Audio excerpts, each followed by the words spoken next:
Ang programang tumatalakay ng mga usaping may kinalaman sa pananampalataya sa Diyos. Ang pagtatanghal na sasagot sa mga katanungan patungkol sa banal na kasulatan. Reasons to Faith.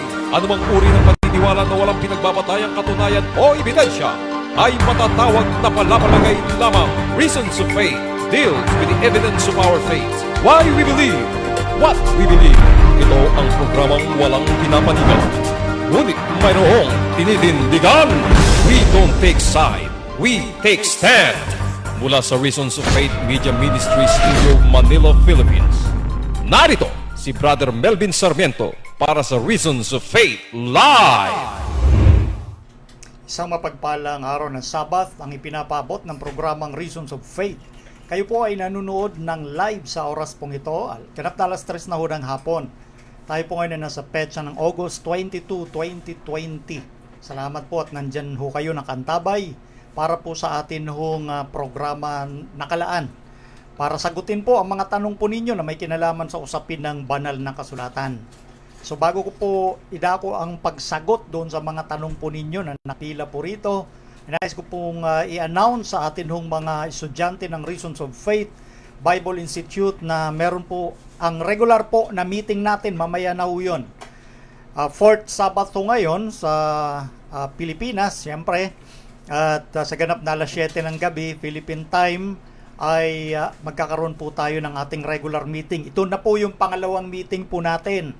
So doon po sa mga humahabol po sa Bible Institute, tapos na ho ngayong araw na ito yung atin hong enrollment, no? So mamaya po ay lahat ng mga enrollees ay doon na ho natin ipapakilala yung mga hindi pa natin na ipapakilala na mga estudyante po natin sa Google Class ng Reasons of Faith.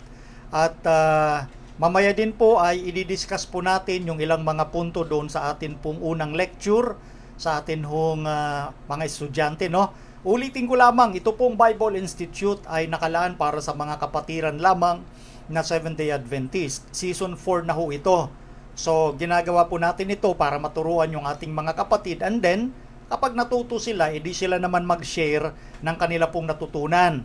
Kaya nga po yun yung request natin na yung mga video po doon para lang po sa mga estudyante. Exclusive po yan. Maging yung ating mga handouts. Gusto ko muna, matutunan muna ninyo yan. And then kayo na ho. After matutunan ninyo, kayo na ang mag-share ng inyong nalalaman. Ano ho? Kaya nga, ginawa nating exclusive ito dahil naka-online ho kasi. Siyempre, hindi na ho natin nagagawa yung dati nating ginagawa doon sa venue mismo ng ating iglesia na doon naman, makakapakinig kahit hindi mga enrollees. Kaya lang, ito nga online, so exclusive lang talaga ito sa mga nag-enroll. Yun po yung atin hong patuloy na ipinapabatid sa inyo. So, regular po yan mga estudyante ho ng ROF, no? At gaya ng sinasabi natin ay yung mga official announcement po, doon lamang ninyo makikita sa atin hong Google Class. So doon lamang ho kayo tumingin, nandun naman ho yung regular na announcement natin. Para doon sa mga iba pang mga estudyante na papasok, no? Doon yung information kukunin natin. Yung Bible Institute na group chat, dyan po sa ating Facebook na ginawa ng ating kapatid na si Brother Nards, yan po ay extension ng mga information ng Bible class, yung mga gagawin ho natin. Ulitin ko yung official doon sa ating Google Class. Once na naka-enroll na ho kayo, doon mismo lagi nyong puntahan yung ating Google Classroom dahil nandun lang naman ang lahat ng information. Pwede kayong mag-comment doon, pwede kayong magtanong ng mga tanong doon pagdating po doon sa mga gagawin natin, no? Pero pagdating doon sa tanong, doon sa pagkaklaro sa ating mga lecture, doon ay ginagawa natin yan sa regular na meeting. Kasi magkikita-kita tayo via Zoom, mamaya po alas 7 ng gabi, Philippine time. So yung mga kapatid natin na enrollees dyan sa Amerika, Australia, Canada, maging sa South Korea or Japan, sa Switzerland, mag-adjust po kayo sa kung anong oras darat nandyan, ng oras naman dito sa Pilipinas na alas 7 ng gabi. So, akin pong inaasahan na kompleto na ho kayo mamaya na akin hong makikita at makikilala rin kayo nung ibang mga estudyante natin na naipakilala na natin. Almost 60 yata yung naipakilala na. At yung mga nalalabi kasi mahigit na hong 100. So mamaya ho, magpapakilala kayo ng inyo po mga sarili para lahat ng mga estudyante ay nagkakakilanlan. So yun po yung ating announcement. At pakilagay sa screen, Micah, yung ating regular na Spirit of Prophecy series. Yan po ay ginagawa natin every second Sabbath naman ho yan. Lahat ng tanong o usapin na may kinalaman sa Spirit of Prophecy, kay Ellen White, sa Sanctuary Doctrine, mga issue, mga samut-saring kontrobersiya, dyan po natin tinatalakayan. Every second Sabbath naman yan of every month. So buong taong programa na ginagawa po natin ito. Okay, so yun po yung ating announcement. At bago tayo lubusan dumako sa pagsagot sa tanong, tayo po muna ay magtatagubilin sa ating Panginoon sa pamamagitan po ng isang panalangin. Ama naming Diyos, kami po nagpapasalamat na binigyan niyo po muli kami ng pagkakataon na maitanghal ang programang ito ng live. Dalangin namin, O Diyos, na patnubayan kami ng banal na Espiritu upang ang programang ito ay maging matagumpay at magbigay ng kaliwanagan, pag-asa sa puso't isipan ng mga nagtatanong patungkol sa pag-asa na inyong sinalita at mga katwiran na amin pong maging katwiran upang kami patuloy na makalakad sa landas ng kabanalan at sa landas ng liwanag. Anuman pong kasalanan, Ama, ipagpatawad po ninyo upang ito'y hindi maging hadlang sa malayang pagdaloy ng inyong katotohanan. Ito po ang aming dalangin sa pangalan ng Panginoong Yesus. Amen. Okay, so diretso na ho tayo dito. Sige, sa pagbasa muna ng mga nung atin hong comment ng atin hong mga followers. Unahin ko itong galing kay Fabak Layman Worker. Ito din po si Brother Nard. Sabi rito, wonderful afternoon, Brother Melvin, ROF team and all viewers. Thank you po sa pagsagot ng aming mga tanong. Malinaw at full of wisdom from our Lord God. God bless your ministry, bro, and also to your family and ROF team. So, praise the Lord, Brother Nards. Galing kay si Ferina Benbinen de Vera. Kaya nga nakakaawa ang mga kapatid na natatakot sa microchip na 666 daw. Di sila nagbabasa at nakikinig sa mga seminars at lectures. Now lang narinig nila, dapat tayo na binyagan. Alamin nila lahat. So ito po yung mga nakarang naging issue patungkol sa paniniwala ng iba, pati nakakalungkot yung ibang kapatid, yung 666 daw o mark of the beast ay microchip, which is paulit-ulit nating sinasabing mali at wala nang mamali. Yan ang isa sa pinakamaling doktrina. Okay. Next, galing kay Ella Vergara Hoxon. Thanks God for the guidance of the Holy Spirit gives us very clear understanding about Ellen White prophecy. We're so blessed for listening to our brother that you have used to discuss about this matter. God bless Brother Melvin. So praise God, Ella, dahil naunawaan natin yung issue regarding sa kay Ellen White at sa prophecy ng Bible. Galing naman kay Cesar Diones. Well said, Bro Melvin. Those who were the ones really asking the question was very satisfied with the answer. Thank you very much. More power to your program. God bless. Praise God, Brother Cesar. Galing kay Dr. Maria V. Ornopia. Thank you for the well-discussed topics. God bless. Praise God po, Dr. V. Galing kay Aldrin Clive Barnedo Hunsan.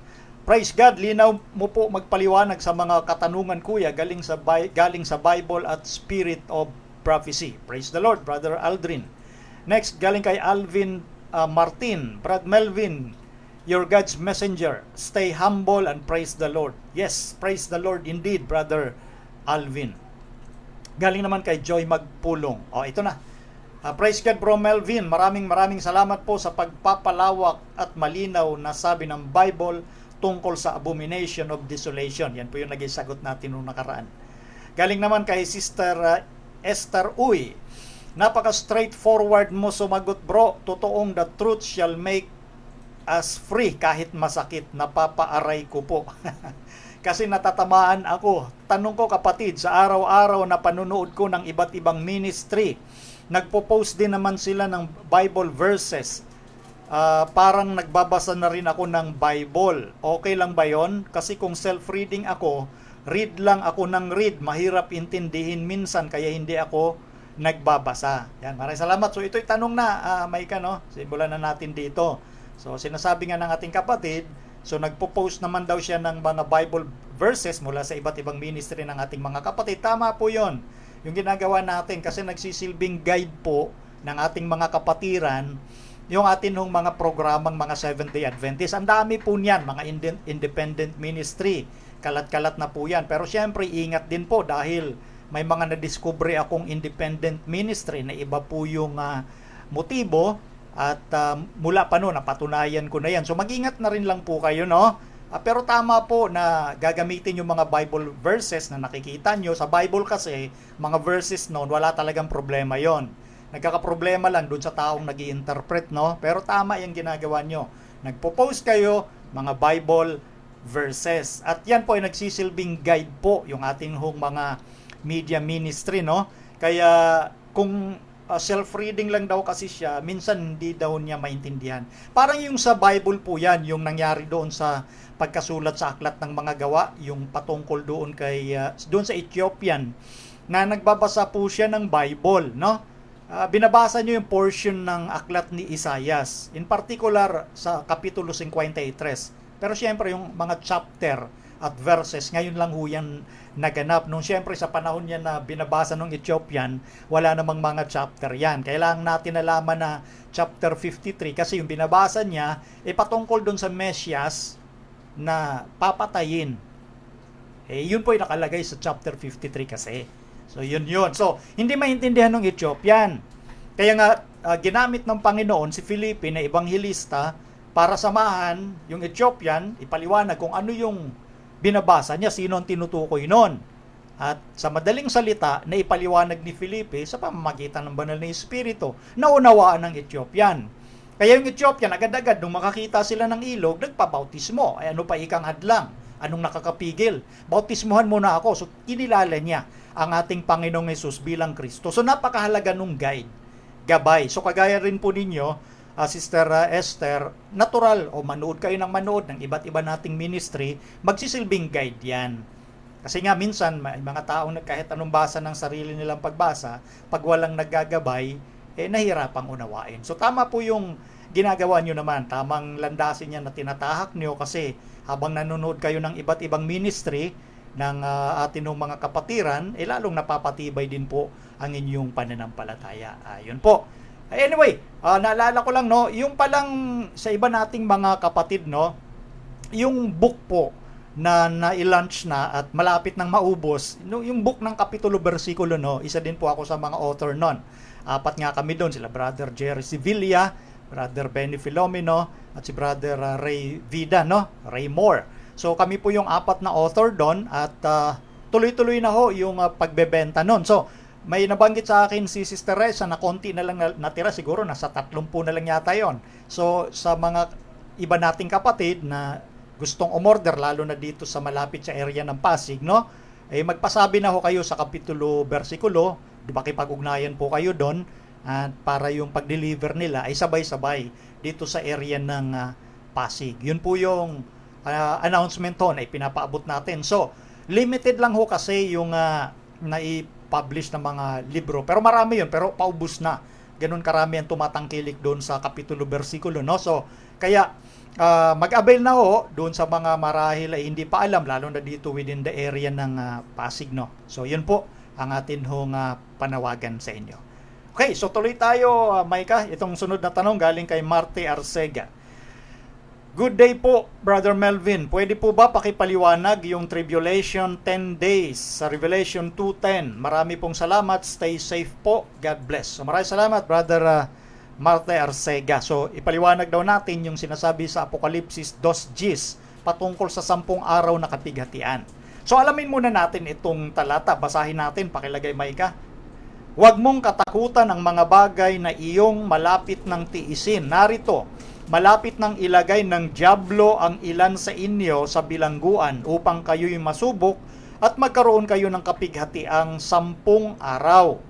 Magtapat ka hanggang sa kamatayan at bibigyan kita ng putong ng buhay. So yun po yung sinasabi doon sa nabanggit na talata. Yun pong pangungusap na yun ay patungkol po yun sa 7 iglesia, no? At yun ay pangalawang iglesia, yung iglesia na ng Smyrna. Yan din po ang isa sa mga tanong ni Brother Nards na tatalakayin natin yung 7 iglesia na yan. Pero natanong kasi dito, yung talatang yun na nahagip yung ikalawang iglesia sa 7, kaya sasagutin natin yon. So yun ay binabanggit doon sa pangungusap patungkol sa mga Kristiyano sa Smyrna na merong nakaambang kapighatian sa kanila. 10 araw. Prophetic po yun. Propesiya po yung sinasabi na magaganap na kapighatian na yun. So ano ikang ibig sabihin? So ngayon, doon sa talatang nabasa natin, binabanggit doon yung kumbaga yung payo ng atin hong Panginoong Hesus sa mga kapatiran doon sa Smyrna na magtapat ka ika hanggang sa kamatayan at bibigyan kita ng putong ng buhay.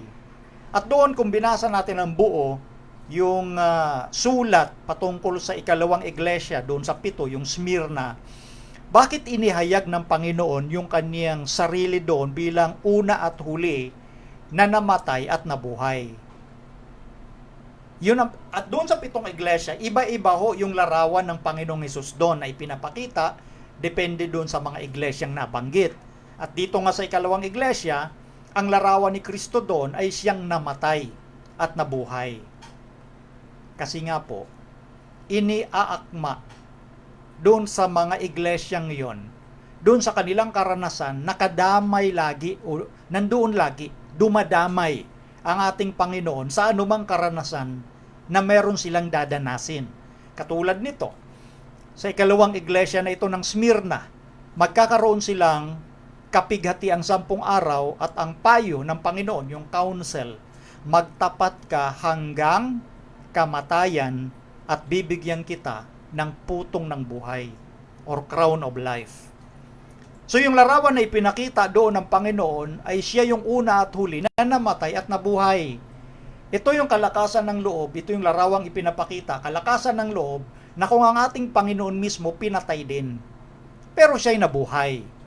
So sa mga magtatapat sa Smyrna, bagamat humantong sa kamatayan, ibabalik sa kanila yon ng ating Panginoon. Kagaya ni Kristo.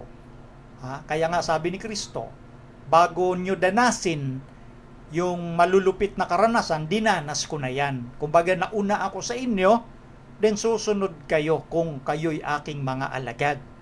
So yun yung larawang ipinakita ng Panginoon sa mga Kristiyano sa Smyrna. Ngayon, gusto kong basahin itong geography.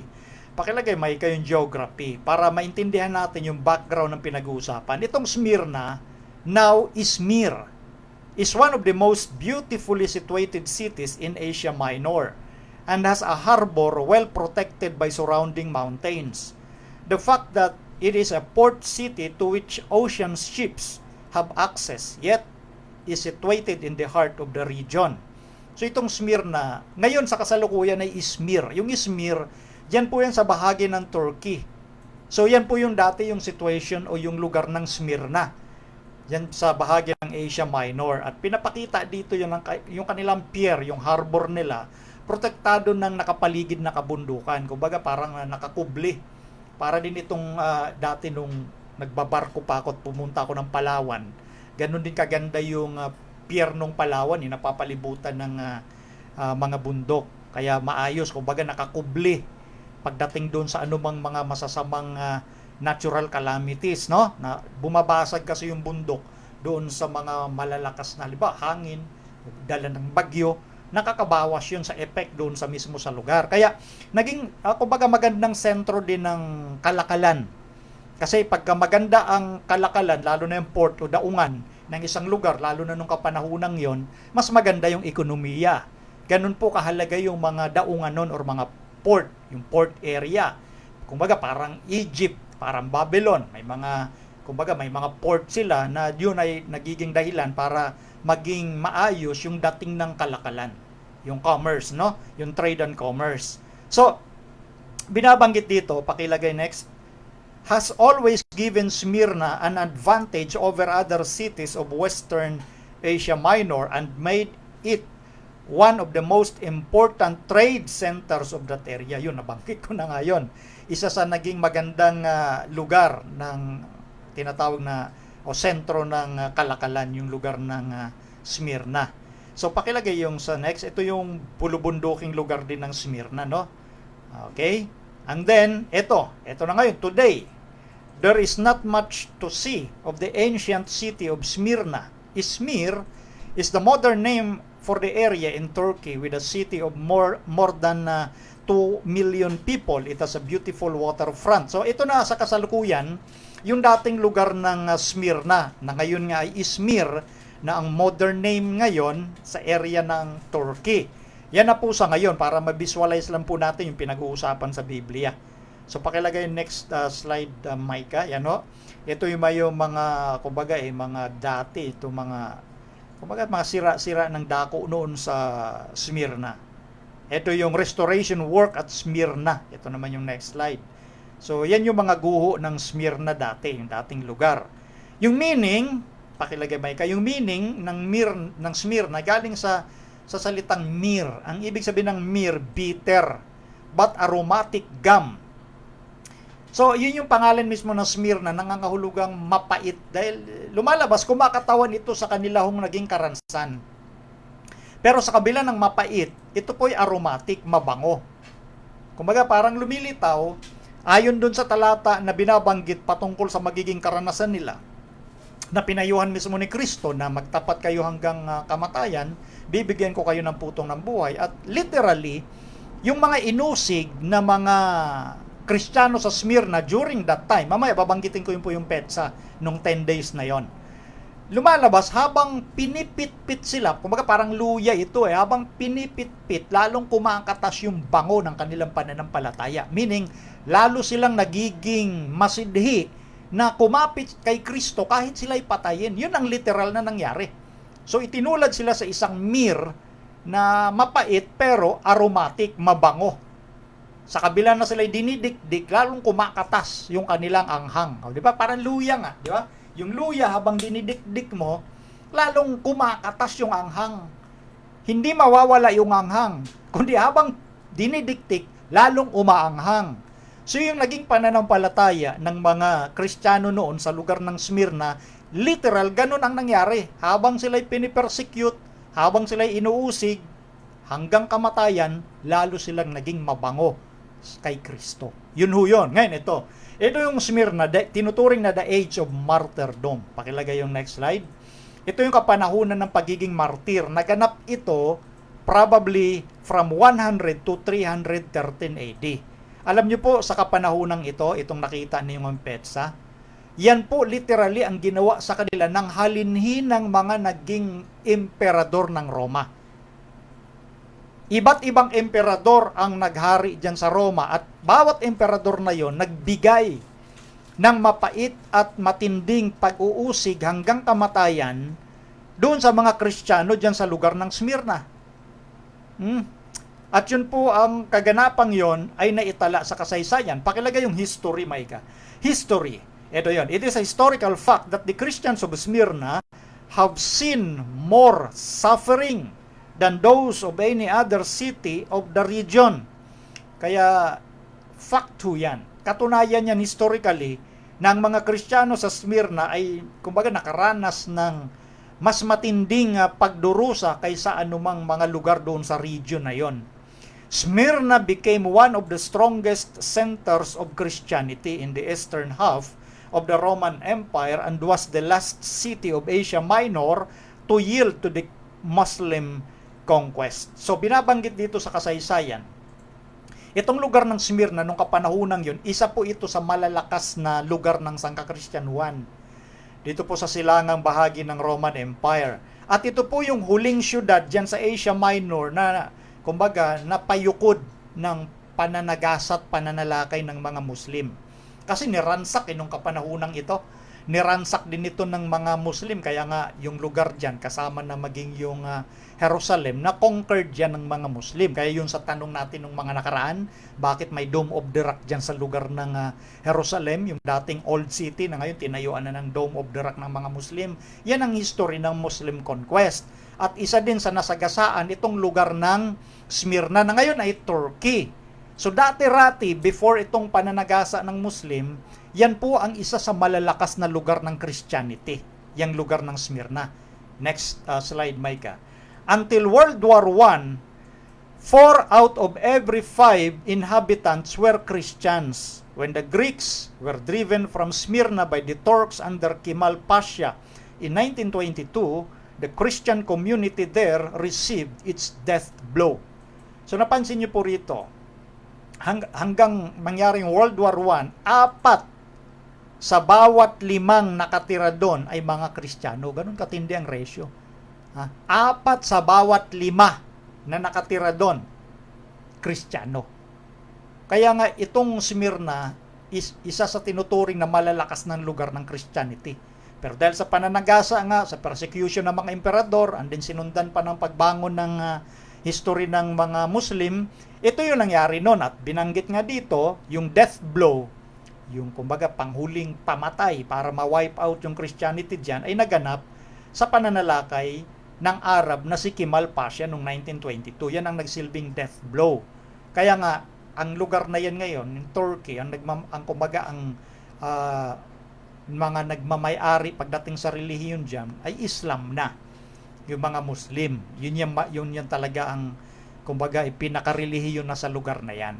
So, pinapakita lang natin yung kasaysayan mula ng una, nung sinabi itong magiging karanasan ng Smyrna, hanggang sa umabot sa 20th century, matinding karanasan. So, pakilagay ba yung history ng mga iba't ibang emperador noon sa Roma, mula nung 100 AD up to 313 AD na nagpahirap sa kanila. Una na dyan si Trajan. Si Emperor Trajan noong 98 up to 117 AD, itinuring niyang mga manlalabag sa batas ang Christianity. Ibig sabihin, pag Kristiyano ka, outlaw ka na, manlalabag ka na agad sa batas. Pag relihiyon mo Kristiyano, labag sa batas yan. Sumunod si Hadrian. After Trajan, si Hadrian, hayaan mo lang muna dyan, Micah. Noong 117 AD up to 138 AD, ginawa naman ni Hadrian yung Game of Death. So ginawang kumbaga yung Coliseum ng Roma, andun dinala yung mga Kristiyano, pinapalapa sa mga leon at sa iba't ibang mababangis na hayop. At iba pang uri para ng laro nila para mapatay ang mga Kristiyano. After Hadrian, ito namang si Marcus Aurelius, ito lagpasan na natin, 161 to 180 AD. Ang ginawa niya naman, localization ng mga Christian. Ginawa niya ito, yung persecution localized. Then Septimus Severus, 193 to 211. Yung propagation ng Christianity, pinipigil niya. Si Decius, 249 to 251. Systematic naman yung ginawa niyang persecution. Then Valerian, 253 to 259. Ganon din, systematic. And then Diocletian, 284 to 305. Itong mas madugo nung panahon ni Diocletian. Matinding kamatayan ang inaabot ng mga Kristiyano, lalo na sa Smyrna. And then after Diocletian, yung sumunod na mga successors niya, yan nga, from 305 to 313 AD. Bakit nagtapos? Kasi actually, nung 312 AD, nung umupo na si Emperor Constantino, ito yung tinatawag sa history na Edict of Milan. Dahil yan kay Emperor Constantino. Anong ibig sabihin doon sa Edict of Milan? Nilegalize ni Emperor Constantino ang mga Kristiyano sa lugar ng Roma. Kaya natapos yung persecution na yun dahil na-legalize na ang Christianity pag-upo ni Constantino noong 312 AD. Kaya natapos literally ang persecution doon sa binabanggit na 10 days o kumakatawan sa mahabang panahon ng persecution. Napansin nyo yon yung petsa na kinuha natin na sunod-sunod yung persecution? From 100 AD to 313 AD. Natigil lang nung umupo na si Emperor Constantino. So, ito naman, idagdag ko lang, natigil nga yung persecution, yung madugong persecution sa mga Christians, pero mas matindi ang naging pagbagsak ng Christians, spiritually speaking. Bakit? Dahil sa kanilang alyansa sa gobyerno. Yung alliance, yung spiritual aspect naman, ang bumagsak, doon sila nadali ni Satan, yung mga leader noon, mula sa kapanahonan ni Constantino, hanggang sa lumitaw yung church and state combination ng papacy, talagang bumagsak noon ang iglesia dahil sa pangangasiwa ng mga corrupt leaders dyan sa church. So, parang naging mas blessing in disguise pa yung persecution. Yung literal na pagpatay kasi habang dinidikdik sila, lalong kumakatas yung anghang nila sa pananampalataya kay Kristo. Ang di nila napansin, nung naligalize sila, doon naman humina ang kanilang spiritual standing sa ating Panginoon. At yan po ay makikita ninyo pag tinalakay na natin itong 7 iglesia na ito. So sinagot lang natin yung karanasan ng ikalawang iglesia ayon doon sa tanong sa Apokalipsis 2:10. Okay? So yun po sinasabi natin doon. Tanong na sunod galing kay Richard Henotan. Sabi rito, Sir, good eve and happy Sabbath po. Nais ko lang po itanong, ang Jericho ay kinubkob at giniba. At sila'y binalaan na magsipag-ingat sa itinalagang bagay. Josue 6:19. Ngunit lahat na pilak at ginto at mga sisidlang tanso at bakal ay banal sa Panginoon, pawang ipapasok sa silid ng kayamanan ng Panginoon. Ngunit nang kanilang sinalakay ang hay ay natalo sila dahil sa pagsalangsang sa itinalagang bagay. Ang Israel ay nagkasala, kumuha at nagnakaw, at sumagot nga si Achan na siyang kumuha at ikinubli sa ilalim ng kanyang tolda. Next. Sa Joshua 7:20-21, ito po ang tanong ko. Kasama ba ang mga anak ni Achan, lalaki at babae, sa binato ng mga bato at sinunog? Ayon sa Josue 7:24-26, kung kasama po silang sinunog, bakit po sila isinama? Samantalang si Achan lang naman ang nagkasala. Kung tutuusin, dahil siyang nagnakaw. Ang sabi kasi sa Ezekiel ganito, 18:20, ang kaluluwa na nagkakasala mamamatay. Ang anak ay hindi magdadanas ng kasamaan ng ama, o magdadanas man ang ama ng kasamaan ng anak. Ang katwiran ng matuwid ay sa kanya, at ang kasamaan ng masama ay sa kanya. At gayon din sa Deuteronomio 24:16. Ano po ang paliwanag ng Biblia patungkol dito? Salamat po sa inyong pagtugon ng aking katanungan. Aabangan ko po kahit matagal-tagal ang sagot. Thank you, sir, and God bless. Salamat, Brother Richard Dinotan, sa matyagang paghihintay. Ganun po talaga matagal-tagal kasi may mga naunang nakapila. Yun po ang ating sinagot. No? Salamat sa inyong matyagang pag-aantay para sagutin natin. So basahin ko muna yung mga nabanggit na talata mula sa verse 24 ng chapter 7 ni Josue. Sabi rito, at kinuha ni Josue at ng buong Israel na kasama niya si Achan na anak ni Zerah, at ang pilak at ang balabal at ang dila na ginto, at ang kanyang mga anak na lalaki at babae, at ang kanyang mga baka at ang kanyang mga asno at ang kanyang mga tupa at ang kanyang tolda at ang lahat niyang tinatangkilik, at kanilang isinampa sa libis ng Akor. 25. At sinabi ni Josue, bakit mo kami binagabag? Babagabagin ka sa araw na ito ng Panginoon. At binato siya ng mga bato ng buong Israel, at sinunog nila sila sa apoy. At binato sila ng mga bato. Verse 26. At kanilang binuntunan siya ng malaking bunton ng mga bato hanggang sa araw na ito. At ang Panginoon ay nagpigil ng kabangisan ng kanyang galit. So ito, ganito yan ha. Bakit nga naman nadama yung kanyang mga anak na lalaki at babae? Yes, binato, pinatay. Kasi tingnan po natin yung buong kasaysayan sa pinag-uusapan. At tandaan natin, ito po ay may pahintulot ang Panginoon. Mismong ang Panginoon po ang nagpapatay po rito kay Achan at sa kanyang mag-anak. So, dito makikita na agad natin yung katiyakan na meron ditong sabihin nating conspiracy. Meron ditong kasalanan din yung kanyang sambahayan. Alam nila yung ginawa ni Achan at hindi po nila ito inihayag sa Panginoon. Isa-isahin ko yan. Pupunta muna tayo sa pinagmulan ng pagkahuli kay Achan. Yung pagkahuli sa kanya.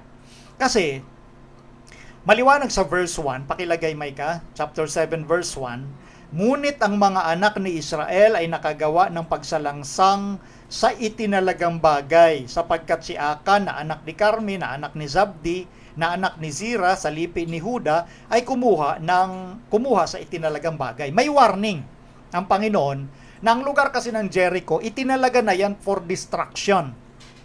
So sinumpa na yan ng Panginoon dahil sa kanilang patuloy na pagtalikod sa tunay na Diyos.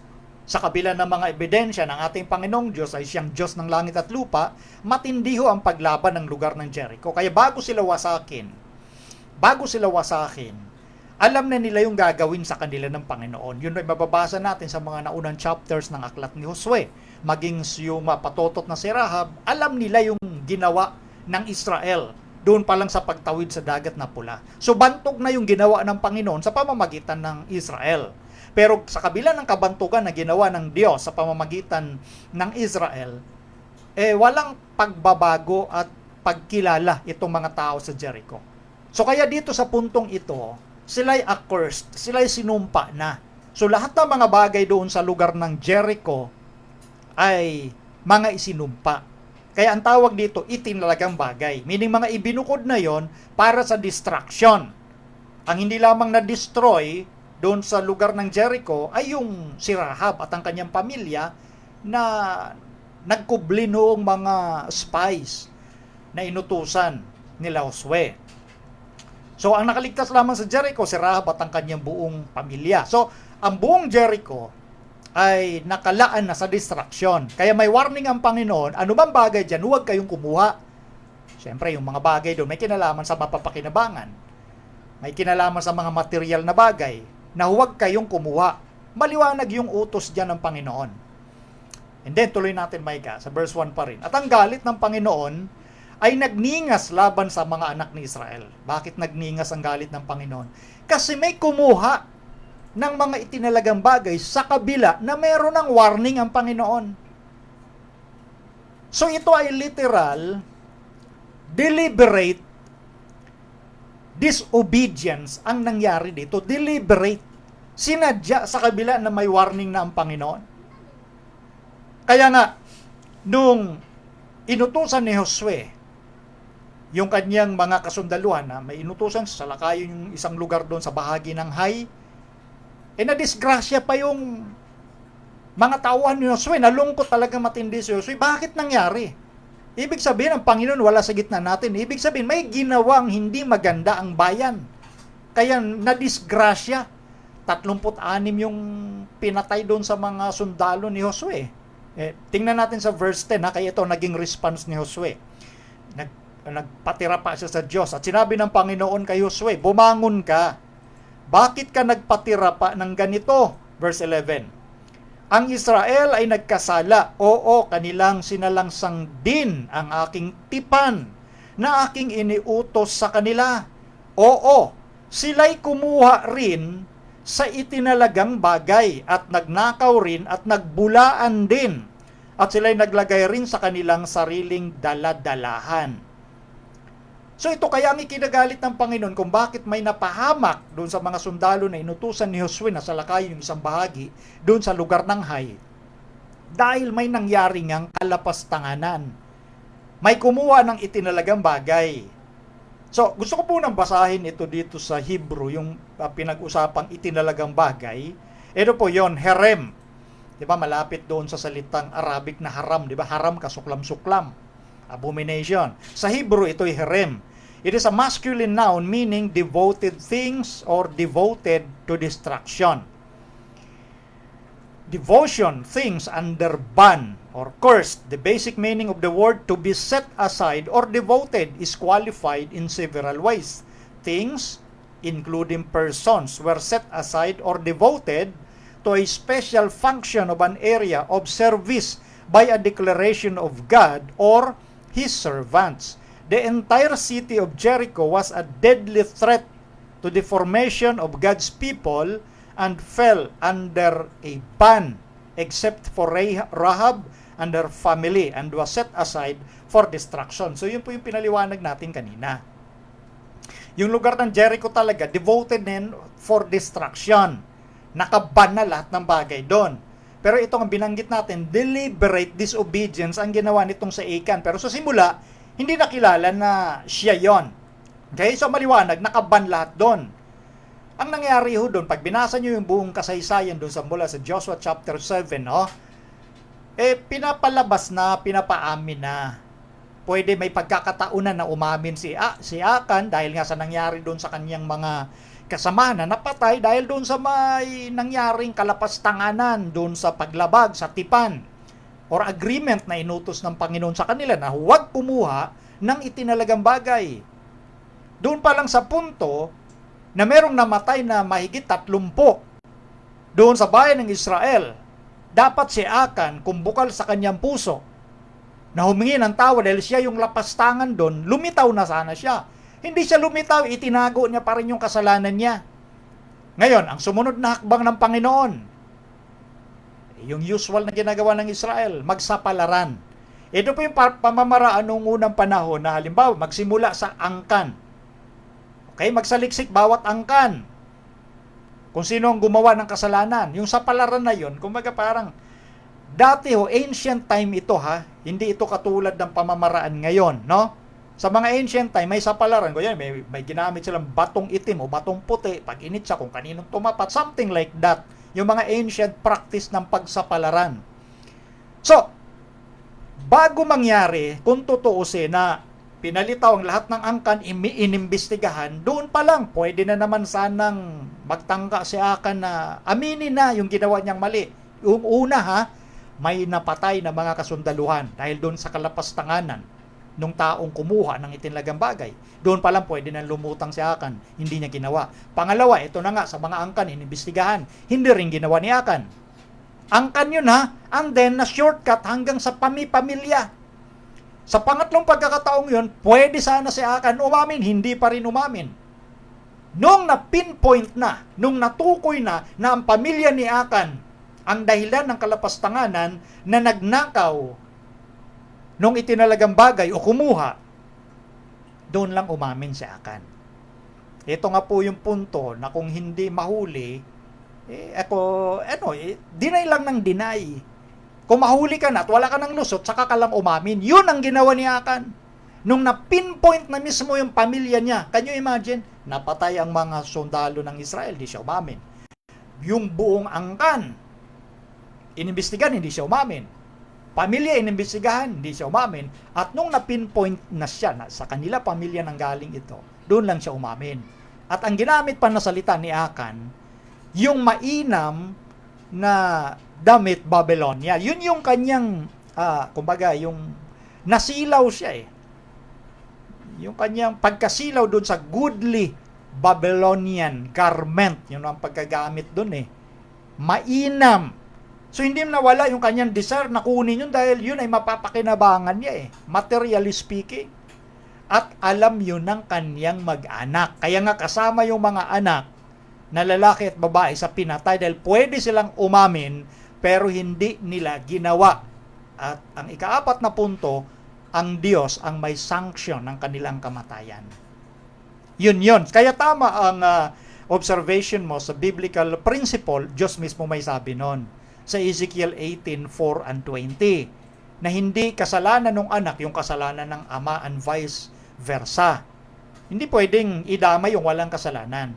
Kaya nadamay ang mga anak na lalaki at babae ni Akan, yun yung lohika ang magdidikta sa'yo na kasama sila, nakipag-conspire sila sa kanilang ama doon sa ninakaw na yon. So masamang lahi itong lahi ni Akan. Kaya kasama sa nadamay yung mga anak niya. Ito by principle, hindi napapansin ng marami ito, no? By principle, kapag bumuo ka ng pamilya, kung anong ugali ang ipinapatupad ng magulang, yan din ang mamanahin ng mga anak. Generally speaking, siyempre mayroong mga tinatawag na circumstances na hindi naman ganon. Ang sinasabi natin dito sa pangkalahatan, general principle is, kung ano yung ipinapatupad na patakaran, pag-uugali ng magulang, yun ang mamanahin ng mga anak. Kung ang mga magulang ay walang disiplina sa kanilang mga anak, ang mga anak nila, wala ring disiplina yan hanggang sa pagtatayo ng kanilang pamilya. Yan ang realidad sa pangkalahatan. Kaya nga sa Ten Commandments ng Panginoon, nakalagay doon, dadalawin ko ang kalapastanganan ng mga magulang sa kanilang mga anak hanggang sa ikatlo at ikaapat na sali ng lahi. Napansin niyo po yung pangungusap na yon? Dadalawin ng Diyos ang alin? Kalapastanganan ng magulang hanggang sa mga anak sa ikatlo at ikaapat. Yan na, layo na yun. Third and fourth generation. Sa magulang nang galing. By principle nga po, yun yung pinapaliwanag natin. Kasi kung anong namana ng mga anak sa magulang, yun din ang ipapasa ng mga anak kapag sila'y nagkapamilya. So on and so forth. Kaya nga sinasabi natin, ito pamilya ni Akan, masamang lahi. Kaya doon palang pinigil na sila ng Panginoon.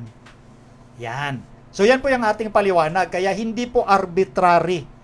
Hindi po unfair yung ginawa na isinama yung mga anak ni Akan sa kanyang kamatayan. Alam nila yon. Ang Diyos mismong nakakita. Kaya nga dinaan ng Diyos sa proseso. Napansin niyo po yung proseso? Kung tutuusin, pwede nang tukuyin ng Diyos dahil nga wala naman tayong mapapagkublihan sa lahat ng ating ginawa. Alam ng Diyos yan. Bakit hindi agad sinabi ng Diyos kay Josue na si Akan yon? Kasi nga, dumadaan ang Diyos sa process na itong si Achan, paaminin niya agad para makita yung kanyang tinatawag na sinseridad na nalulungkot siya o nalungkot siya sa kalapastangan ng ginawa niya sa utos ng Panginoon. Di ba? Hindi pa natin napansin yon. Pwedeng sabihin agad ng Diyos kay Josue, pero dinaan ng Diyos sa proseso. Yan pang isang lesson na dapat matutunan ng mga kapatiran. Minsan o kadalasan, yung mga kapatid na iinip sa proseso ng ginagawa ng iglesia ng Diyos pagdating sa disciplinary action. Yes, maraming tatamaan nito. May mga kapatid tayo, inip na inip, gusto agad ipataw yung parusa. Yung iba nga dyan naakusahan lang yung kapatid para sa kanila may kasalanan na. Naakusahan pa lang yan. Doon naman sa idinadaan nga ng proseso ng iglesia sa proseso, napakahalaga ng proseso. Ang Diyos kasi is a God of order. Diyos yan ng kaayusan. So lahat ng bagay dinadaan sa proseso. Hindi yun yung agad-agad. Pinapractice dyan natin yung patience. Sinadya ng Panginoon yan para ma-practice yung ating pasensya, yung ating pagtatyaga. Bakit? Ang makaliligtas lang yung mga pasensyoso at nagtatyaga. Diba yan ang nakalagay sa Apokalipsis 14:12?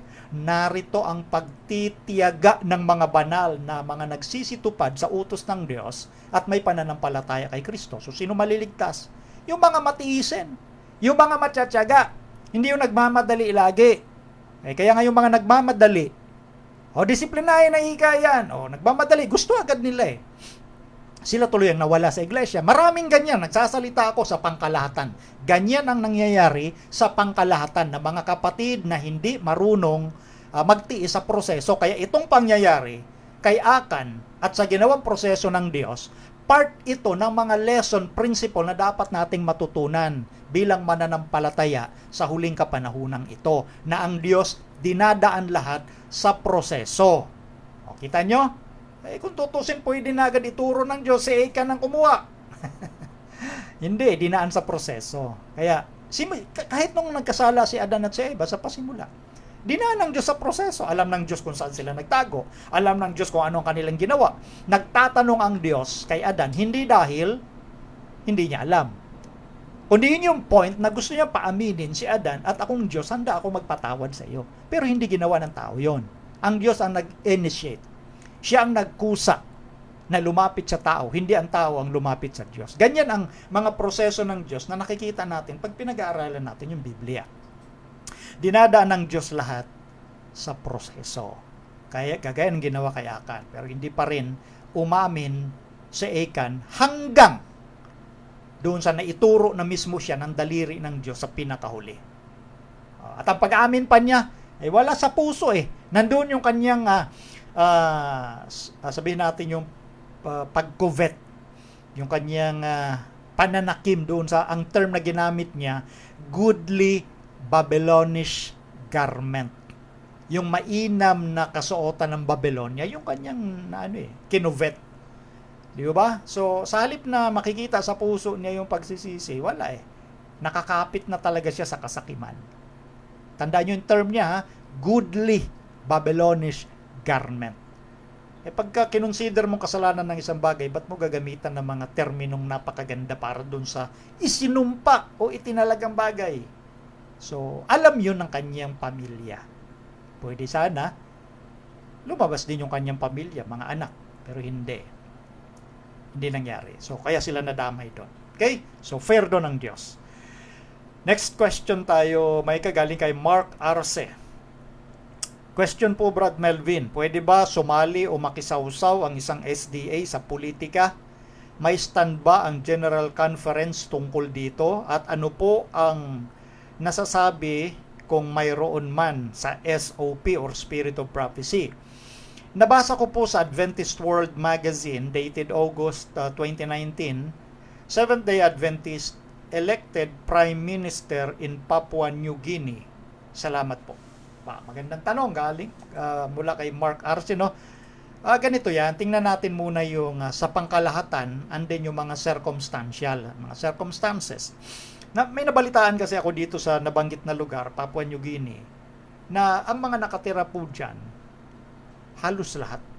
Sinasabi doon, halos lahat. Majority mga Seventh-day Adventist. Or sabihin natin, Anyway, hindi ko masyadong confirm yun, pero ang sinasabi pa ng iba, talagang halos mga Adventist lang nandun. So requirement sa isang lugar na mayroong tinatawag na government na mangangasiwa dun sa lugar na yon. May mga ganong sitwasyon, no? May mga ganong sitwasyon. Sinasabi ko lang yung circumstantial. Okay? Lahat ng bagay kasi may circumstances. Pero mayroong tinatawag na general principle. Yung sa pangkalahatan naman regarding sa politics. So pwede ba mga Seventh-day Adventist pumasok sa politics? Maliban dito sa nabanggit kong circumstantial. Yung mga Adventist halos nandyan eh. Di ba? Parang ganon ang sinasabi. So ganito yan. So ang tanong niya ay kung meron bang sinasabi sa Spirit of Prophecy. Meron po, babasahin natin. Ito yung general rule. Ito yung general principle. Mababasa natin ito sa manuscript releases. Pero bago ko basahin gusto ko lang balikan yung sinasabi ng Biblia, 2 Chronicles 20:20. Magsisampalataya kayo sa Diyos at kayo'y matatatag. Magsisampalataya kayo sa kanyang mga propeta at kayo'y giginhawa. Believe in the Lord your God, so shall ye established. Believe in His prophets, so shall ye prosper. So itong si Ginang White, prophetess ng Diyos sa mga Seventh-day Adventist. So kung anong sabihin dito ni Ellen White, ipinakita sa kanya ito ng Diyos. Dahil kung magkakanya-kanya tayo rito, abay, selective ho tayo masyado. Kinakailangan, isa lang yung kapitan ng barko, si Kristo, at meron siyang manual. Yun ang symbol na ginagamit ko sa kanyang mga propeta. Okay? So, tingnan natin sinasabi ni Ellen White at ito hindi galing sa kanya. Mababasa natin ito sa Manuscript Releases, Volume 3. Simulan natin sa page 40. Pakilagay may kayong una. Sabi rito, God has warned His people not to become absorbed in politics. We cannot bear the sign of God as His commandment-keeping people if we mingle with the strife of the world. We are not to give our minds to political issues. God's people are walking contrary to His will when they mixed up with politics. And those who commence this work in the southern states reveal that they are not taught and led by God. Stop muna ako dito, Hindi ito galing sa personal na opinion ni Ellen White. Ito yung ipinarating ng Diyos kay Ellen White. Ang Diyos mismo ay nagbabala sa kanyang bayan. So tayo yung kanyang bayan. Na hindi maging absorb saan? Sa politika. Hindi daw natin madadala yung tatak ng Diyos sa atin bilang masunurin sa kanyang mga kautusan kung tayo'y makikihalubilo sa kaguluhan ng sanglibutan. Kaya nga sinasabi niya, maging doon sa mga political issue, sa mga usaping politika, hindi daw natin dapat bigyan ng pansin yon. O ayan karagdagan sa ating mga kapatid na mahilig sausaw o magbigay ng kanilang opinion sa mga nangyayari sa politika, hindi daw dapat nating gawin yon. Dahil ang mga gumagawa ng ganung bagay, lumalakad, taliwas sa kalooban ng Diyos kapag nakihalo sila sa politika. Walang gray area dito mga kapatid. Sulat ito ng propetisa ng Diyos, none other than Ellen White.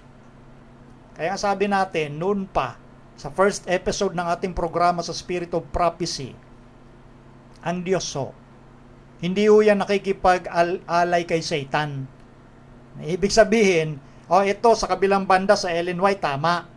Pero dun sa kabilang banda, hindi tama yan. So, ibig sabihin, nakikipag-alay ang Diyos sa kamalian. Kapag naniniwala ka kapatid na propetisa ng Diyos sa Ellen White, hindi dapat tayo selective o namimili lang. Ulitin ko ang sinabi ni Ellen White na ipinarating sa kanya ng Diyos. Kapag nakikihalubilo tayo sa politika, ano sabi niya? Lumalakad tayo laban sa kalooban ng Diyos. Walang gray area, walang malabo doon. It's either black or white. Kaya ang sabi ni Ellen White, nagbibigay ang Diyos ng babala sa kanyang bayan na hindi mag-absorb sa politics o makihalo. Ituloy natin ang basa, Micah, pakilagay next slide. But by the Spirit which creates contention and strife and every evil work, we are subjects of the Lord's kingdom, and we are to work to establish that kingdom in righteousness. Ito po yung gampanin ho ng bayan ng Diyos. Ipalaganap yung kanyang kaharian, itatag dito yung katuwiran ngayon pa lang, meaning to say, tayo po, ang mission natin, ipaunawa sa tao na ang kaharian ng Diyos darating. Ngayon pa lang i-practice na sa puso kung anong meron na katuwiran sa kaharian ng Diyos. O anong meron katuwiran dyan sa politics. Kaya tama ang sabi rito, kaguluhan ang dala niyan sa isip at buhay ng tao. Yan ang maliwanag na sinasabi dyan. Next, pakilagay may ka. Neither you nor any of your brethren had any work to do in arguing or writing or taking any part whatever in politics. God was dishonored by all who acted any part in politics. God has chosen a people who are to proclaim the third angel's message to the world. They are to be separate and peculiar people in this world of churches who are transgressing His commandments. Napansin niyo po yan? Ililiwat ko po sa wikang Pilipino uli. Ano ho? Hindi dapat tayo, yun nga, ganun din halos ang mensahe po rito eh. Hindi dapat tayo nakikibahagi doon. Taking any part sa panulat man o sa pakikipagtalastasan pagdating sa politika. Ang Diyos ay hindi nabibigyan ng karangalan doon sa nakikibahagi sa politika. Pumili ang Diyos ng kanyang bayan para ipangaral ang mensahe ng tatlong sinugong anghel. Ang kanyang bayan ay dapat hiwalay at iba, peculiar, sa mundong ito ng mga iglesyang lumalabag sa kautusan ng Panginoon. So paano tayo maging separate kung ikaw rin nakikibahagi sa politics? Maliwanag po ang sabi ng Diyos kay Ellen White eh. Ano mang katuwiran meron ang ibang kapatid na may katuwiran pagdating sa politics. Pero sinasabi ko, ulitin ko general principle. Kaya kanina, binigyan ko ng kapaliwanagan sa circumstantial doon sa area ng Papua New Guinea, no? May mga circumstance na dapat kinukonsider ka, pero sa pangkalahatan, hindi ganito ang dapat nangyayari. Tuloy natin. May kapakilagay, the Lord would have His people bearing the sign and seal of the Sabbath in preserving the memorial, the Sabbath day upon which the Lord rested after His work of creation. Ito ang nais ng Panginoon eh. Talagang hiwalay ka. Makikita sa iyo yung tanda ng Diyos, yung kanyang tatak, yung kanyang sabat. Ipapanatilihin natin yung memorial na yon ng ikapitong araw na kung saan ang Panginoon ay nagpahinga sa lahat ng kanyang mga gawa. Yun yung mission natin eh. Kaya nga, anuman po ang dapat nating gawin, o anuman ang ibig sabihin, kung anuman yung gusto nating gawin, isipin nating mabuti na yung gagawin ba nating yan ay mapapanatili pa rin ba natin yung ating identity o pagkakilanlan bilang bayan ng Diyos na nagdadala ng kanyang tanda. Kaya nga ang tawag, ang panawagan ng Biblia, mag-iba kayo, Roma 12:2. Mag-iba kayo sa pamamagitan ng pagbabago ng inyong pag-iisip. Paano maging iba kung pareho ka rin nakikihalubilo ka dyan? Hindi nga yan, in the first place, hindi yan ang ating misyon. Maliwanag ko ito pero nababaliwala ito ng iba. Ituloy pa natin. Pakilagay, next. Ito pa rin sa page 41, paragraph 2. The Lord has been greatly dishonored by His people catching up the issues that arise in this time of test and trial. His people are to keep free from politics. They are to stand as a separate, peculiar people. The name of God, our ruler, is to be in their foreheads, showing to all that He is their sovereign. Nakalagay din sa manuscript 1 noong 1897. Di ba? So, ang Panginoon daw ay nadidishonor, napapawalan ng karangalan dahil sa bayan niya na nakikihalubilo nga sa politics. Dapat hiwalay nga tayo dun eh. Stand as a separate. So paulit-ulit itong sinasabi, separate, peculiar, do not absorb in politics. Maliwanag ho yan, hindi yan gray area o malabong pangungusap. Next, pakilagay ba ka? The condition of things before the flood has been presented to me. The same binding up in unions that exist today existed in Noah's day, but never before have such transactions taken place as are now carried on in the selection of officers to govern the people. Those who occupy the highest positions in governments reveal how little confidence God can place in the rulership. So inihalimbawa na dito yung kalagayan noong panahon bago nagkagunaw sa pamamagitan ng baha. At sa panahon nga pong ito, na kung saan dito sa pag-select ng mga opisyales para pangasiwaan yung bayan, yung confidence ng Diyos, talaga namang makikita maliit lang kanyang confidence dahil sa nakikita niyang katiwalian na nagaganap sa sistema ng gobyerno ngayon. Yan nga yung politics Tapos makikihalubilo ka doon. Hindi para maging witness ako doon, Brother Melvin. Eto sabi ko nga, anumang merong katuwiran ka, kapatid, no? Anumang merong katuwiran ka, walang pinagkaiba yan sa katuwiran ni Cain at sa katuwiran ni Uza at sa katuwiran ng mga anak ni Aaron at sa katuwiran ng mga anak ni Eli. Isa-isen ko po yung mga puntong aking nabanggit. Ano bang katuwiran meron si Cain? Di ba ang katuwiran ni Cain, okay lang ito kahit maghandog ako ng mga pangunang bunga ng aking pinagpaguran ko naman to sa Panginoon, ba't ayaw mong tanggapin? Offering ko naman sa iyo yan. Yun ang katuwiran ni Cain. Naghahandog din siya sa Panginoon. Worshipper din siya ng Diyos. Sarili niyang katuwiran. Yun kasi ang gusto ng Diyos, mayroong pagbuhos ng dugo. Hebrews 9:22-23. Without the shedding of blood, there is no remission.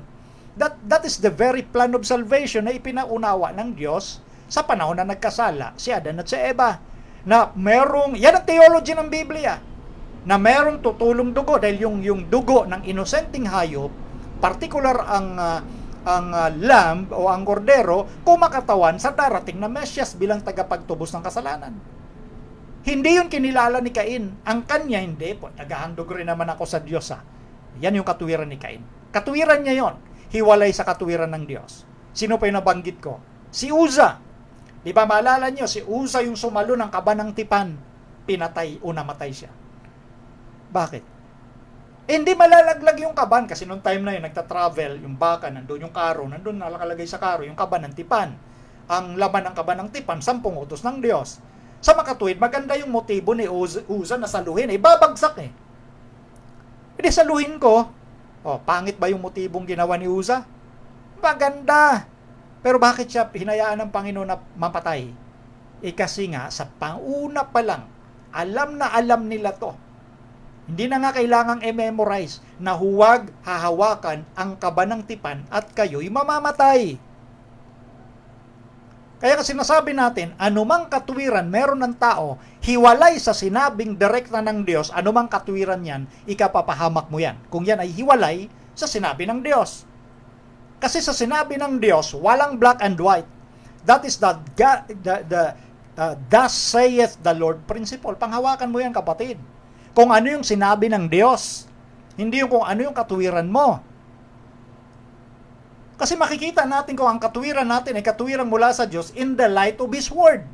Yun yung magbibigay ng liwanag, yung salita lamang ng Diyos. O sino pa? Yung mga anak ni Aaron, si Nadab at si Abihu. Mga pari yon, naglilingkod sa templo. O naghandog sila ng ibang apoy.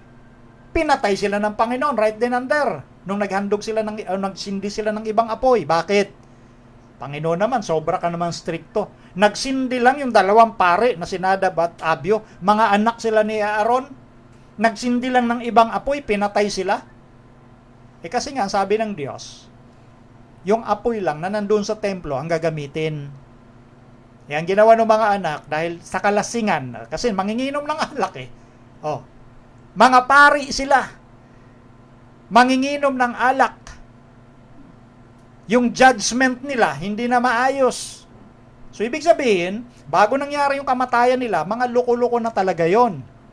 Dahil marami rin ngayon naglilingkod sa templo ng Diyos, pero may maraming ginagawang hiwaga sa dako ng kadiliman.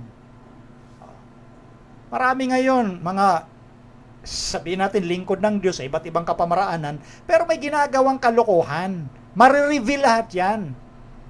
So, ganun din sa panahon ni Nadab at Abyo. Katuwiran nila pare-pareho lang namang apoy ito Anong pagkakaiba ng apoy na yon? Apoy din naman to. Pero ang bili ng Panginoon, doon lang kayo kukuha ng apoy dyan sa sanctuary. Kaya ang tawag doon sa ginamit na apoy ni Nadab at Abyo, strange fire. Dahil hindi yung apoy doon sa sanctuaryo. Pinatay sila ng Panginoon.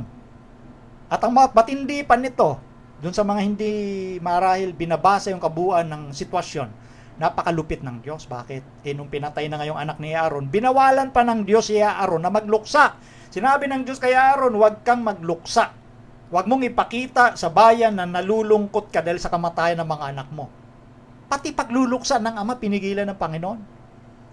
Bakit? Ano yung ibig sabihin? Ano yung pinaparating ng punto ng Panginoon? Kapag nagluksa ka, para bagang kabutihan yung ginawa ng mga anak mong paglabag.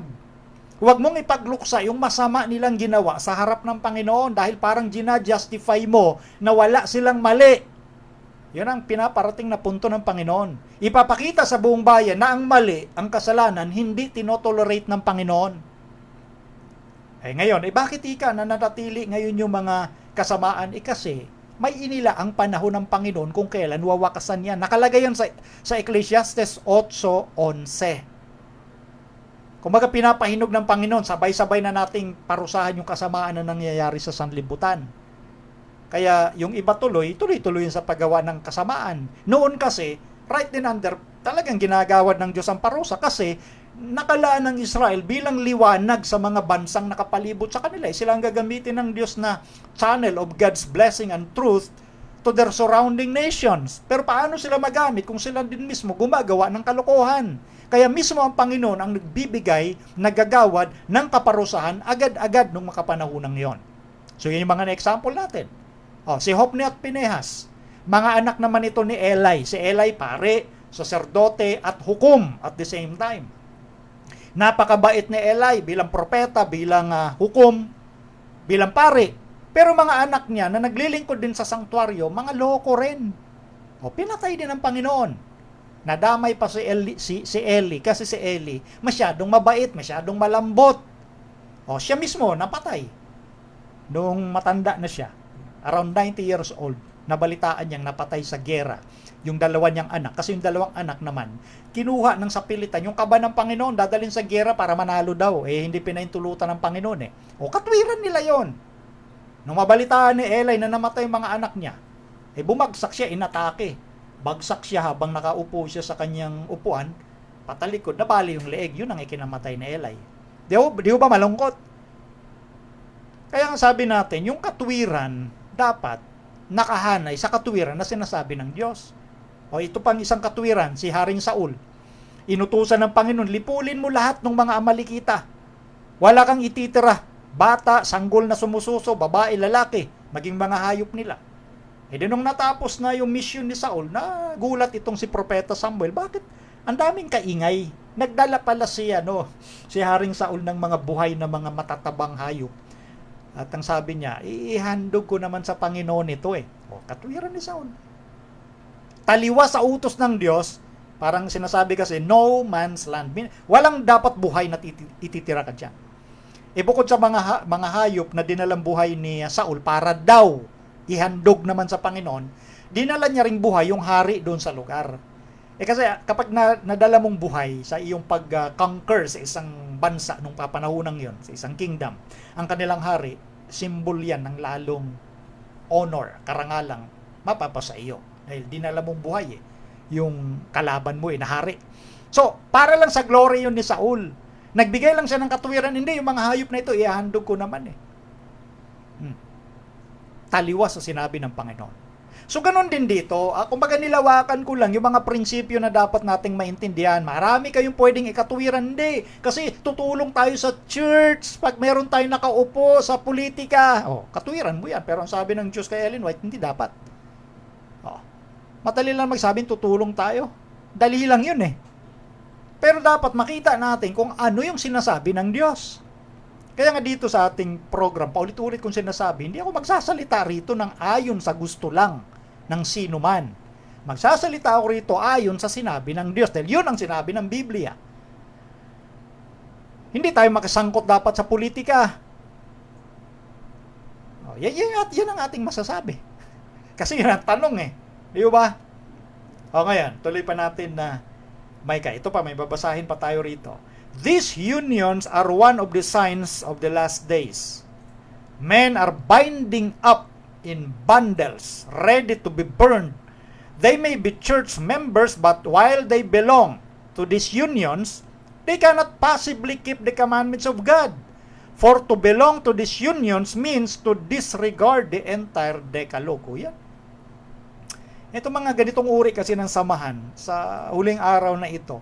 Kumbaga parang iniipon sila ng Panginoon bilang parang mga bugkos na handa ng sunugin eh. Pero kung tayo napapabilang dito sa mga samahang ito, hindi talaga possible doon na makasunod ka pa sa utos ng Diyos sapagkat ang samahang yon nangangahulugan ng pag-disregard. Sasama ka ba doon sa mga nagdi-disregard sa batas ng Diyos? Ngayon yung sinasabi ho rito. Yan ho yun. Kaya huwag ho tayo magpadala sa katwiran ng tao na hindi makakatulong yan sa atin. Ano ba yung ginagawa? Parang, yung ganyang katwiran, kaya ako yung napapangiti, no? Parang, yan din yung katwiran noon ng Israel nung ang nangunguna sa kanila bilang hari ay ang Diyos.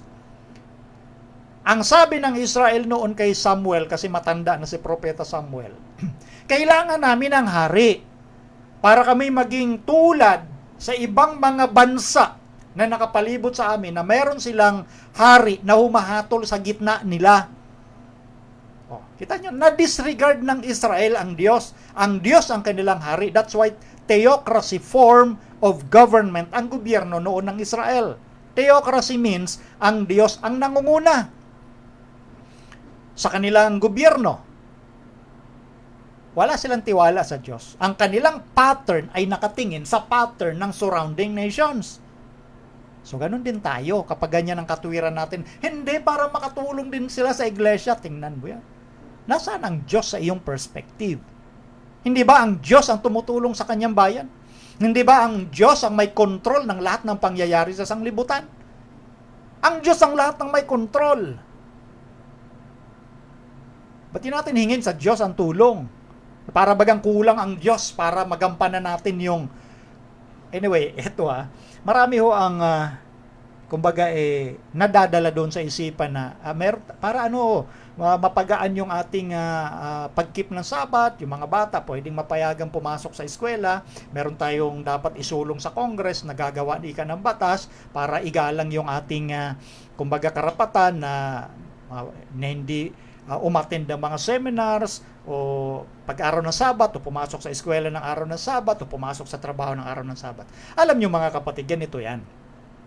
Nasa constitution na ho natin kasi yan eh. Kaya nga mayroon tayong tinatawag na separation of church and state. Ine-enjoy pa natin at least for now. Nandun yan eh. Nandun yan. Ayoko na masyadong i-detalya, no? Kasi masyadong marami ng, kumbaga, may mga iba na, sabi ko lang, may mga iba na maaaring magtaas ng kilay, no? Pero sinasabi ko ng tuwiran, nasa constitution natin ang proteksyon. Kailangan mo lang i-claim. Minsan kasi, may mga tao na hindi alam yung mga ganyang bagay, kaya tuloy, ang iniisip nila, malaking tulong talaga pag may politiko tayo na nandoon sa Congress. Tandaan natin, ang Diyos ang ating tulong. Maliwanag ang sabi ng ating propetisa, huwag tayong makihalo sa politics. Yun sa term ng nagtanong, huwag makisawsaw. Yun po yung ating sagot. Yung sagot natin sa pangkalahatan yan, general principle yan. Pero doon sa Papua New Guinea, gaya ng sitwasyon kasi doon, halos puro mga Adventist yung nandun, require yan sa government. So, may mga ganong sitwasyon. Okay? May mga circumstances kasi. Next question, Micah. Ito, galing kay Danny Galvez. Magandang gabi po, Sir Melvin. Nais ko pong maliwanagan sa mga napansin ko pong mga talata na nasa Revelation 13:12. He exerts all the power and right of control of the former beast in his presence, and causes the earth and those who dwell upon it to exalt and deify the first beast, whose deadly wound was healed, and to worship him. Bakit po pagdating sa Revelation 17:11, and as for the beast that once was, but now is no more, he himself is an eighth ruler, But he is of these seven and belongs to them, and he goes to perdition. Revelation 17:12 also, the 10 horns that you observed are 10 rulers who have as yet received no royal dominion, but together they are to receive power and authority as rulers for a single hour, along with the beast. Revelation 17:13, these have one common policy, and they delivered their power and authority to the beast. Revelation 17:15, and the angel said to me, the water that you observed, anyway, haba. Revelation 17:16, and the 10 horns that you saw, they and the beast will be the very ones to hate the harlot, the idolatrous woman. They will make her cheerless, desolate, and they will strip her, and eat up her flesh, and utterly consume her with fire. Revelation 17:17, for God has put it into their hearts to carry out His own purpose by acting in harmony and surrendering the royal power and authority to the beast until the prophetic words, intention, and promises of God shall be united. Ito yung tanong. Daming talata pero ito yung tanong. Bakit po itong 10 rulers powers together with the beast, ang siyang mag-hate sa harlot, isakop niya ito? Ayan. Yun yung tanong. Maraming salamat po, Sir Melvin, sa paliwanag. So, yun nga yung parang na-confuse yung ating kapatid. Bakit sa bandang huli, itong mga rulers na ika na to, siya pang magagalit sa harlot? Kasi tandaan natin ang situation. Malinaw doon sa mga talatang nabasa. Allied talaga, magka-alyansa o magkakampi ang church and state nung mga nangyari yung persecution sa iglesia, gobyerno at itong makapangyarihang relihiyon. No? Pero darating ang panahon, ito na ngayon sinasabi, ito na ngayon panghuli na nabasa. Darating yung panahon na ma-realize nung mga political powers na mali yung kanilang ginawang pagkampi doon sa harlot o patutot. Sa simula, syempre, nadidiktahan sila ng patutot, kaya nga magkakampi sila eh. Pero marirealize nila at the end of the day, at the end of this Bible prophecy, na mali yung kanilang ginawang pagkampi. Kaya ngayon, ang mangyayari, ang kanilang pag-atake ay gagawin na doon sa hayop kasi nakita na nila. Pero sabihin na natin, huli na. Nahatulan na dito ng Diyos ang lahat eh. Mangyayari talaga ito na magagalit na sila sa harlot. Pero sa ngayon, hindi pa. Darating itong time na ito. Ito na nga ha. Itong mga languages na nabasa natin sa Revelation 17 na nagalit sila, hinubaran nila yung babae at ipapahamak, ito po kasi ay language or image ng Old Testament. Noong Old Testament, sa sanctuary sa Israel, kung ano ang ginagawa nila sa mga patotot. Lalo na kung yung tatay nung patotot, yung sex care provider, yung sex care worker, yun yung mga patotot. Kung hindi mo pa masundan, yun yung mga hostess, sa madaling salita. Okay? Ang ginagawa nun, ito, basahin natin kasi sinasabi ko po, language ng Old Testament yung nasa Revelation 17. Pakilagay, Michael, Levitico 21:9. Pansinin nyo po ito. At kung ang anak na babae ng isang saserdote ay magpakarumi sa pagpapatotot, ay kanyang binigyan ng kahihiyan ng kanyang ama, siya'y susunugin sa apoy. Yan ang ginagawa noon sa mga anak ng pare sa Israel na nagpapatotot. Pag nadiskubre yan, ay talagang gagawin sa kanya yung hindi maganda. Kasi nabigyan niya ng kahihiyan yung kanyang tatay na pare, susunugin talaga. Yan yung image na ipinapakita doon sa harlot. Okay? Siya talaga'y susunugin. Huhugdan pa nga ang sinasabi ron. Darating yon. So, ano yan eh? Per sequence yung sinasabi ng mga prophecy sa Revelation. Sa simula magkakampi. Pero pagdating ng time na yon, marirealize ng mga kingdoms and political powers na mali yung ating sinamahan. Doon lang yon mangyayari. Pero sa ngayon, magkakampi talaga yan. Okay? Yun yung ating sagot dyan. Next, Micah. Galing din kay Brother Danny Galvez. At meron po akong katanungan, Sir Melvin, sa usapin ukol sa Philippians 2:6. Ito, binanggit na. Although being essentially one with God and in the form of God, possessing the fullness of the attributes which make God God, did not think this equally with God was a thing to be eagerly grasped or retained. Tama po ba na ang supporting text ko sa sinasabi ng talata na si Panginoong Jesucristo ay in the form of God ay yung sa talatang Acts 2:36.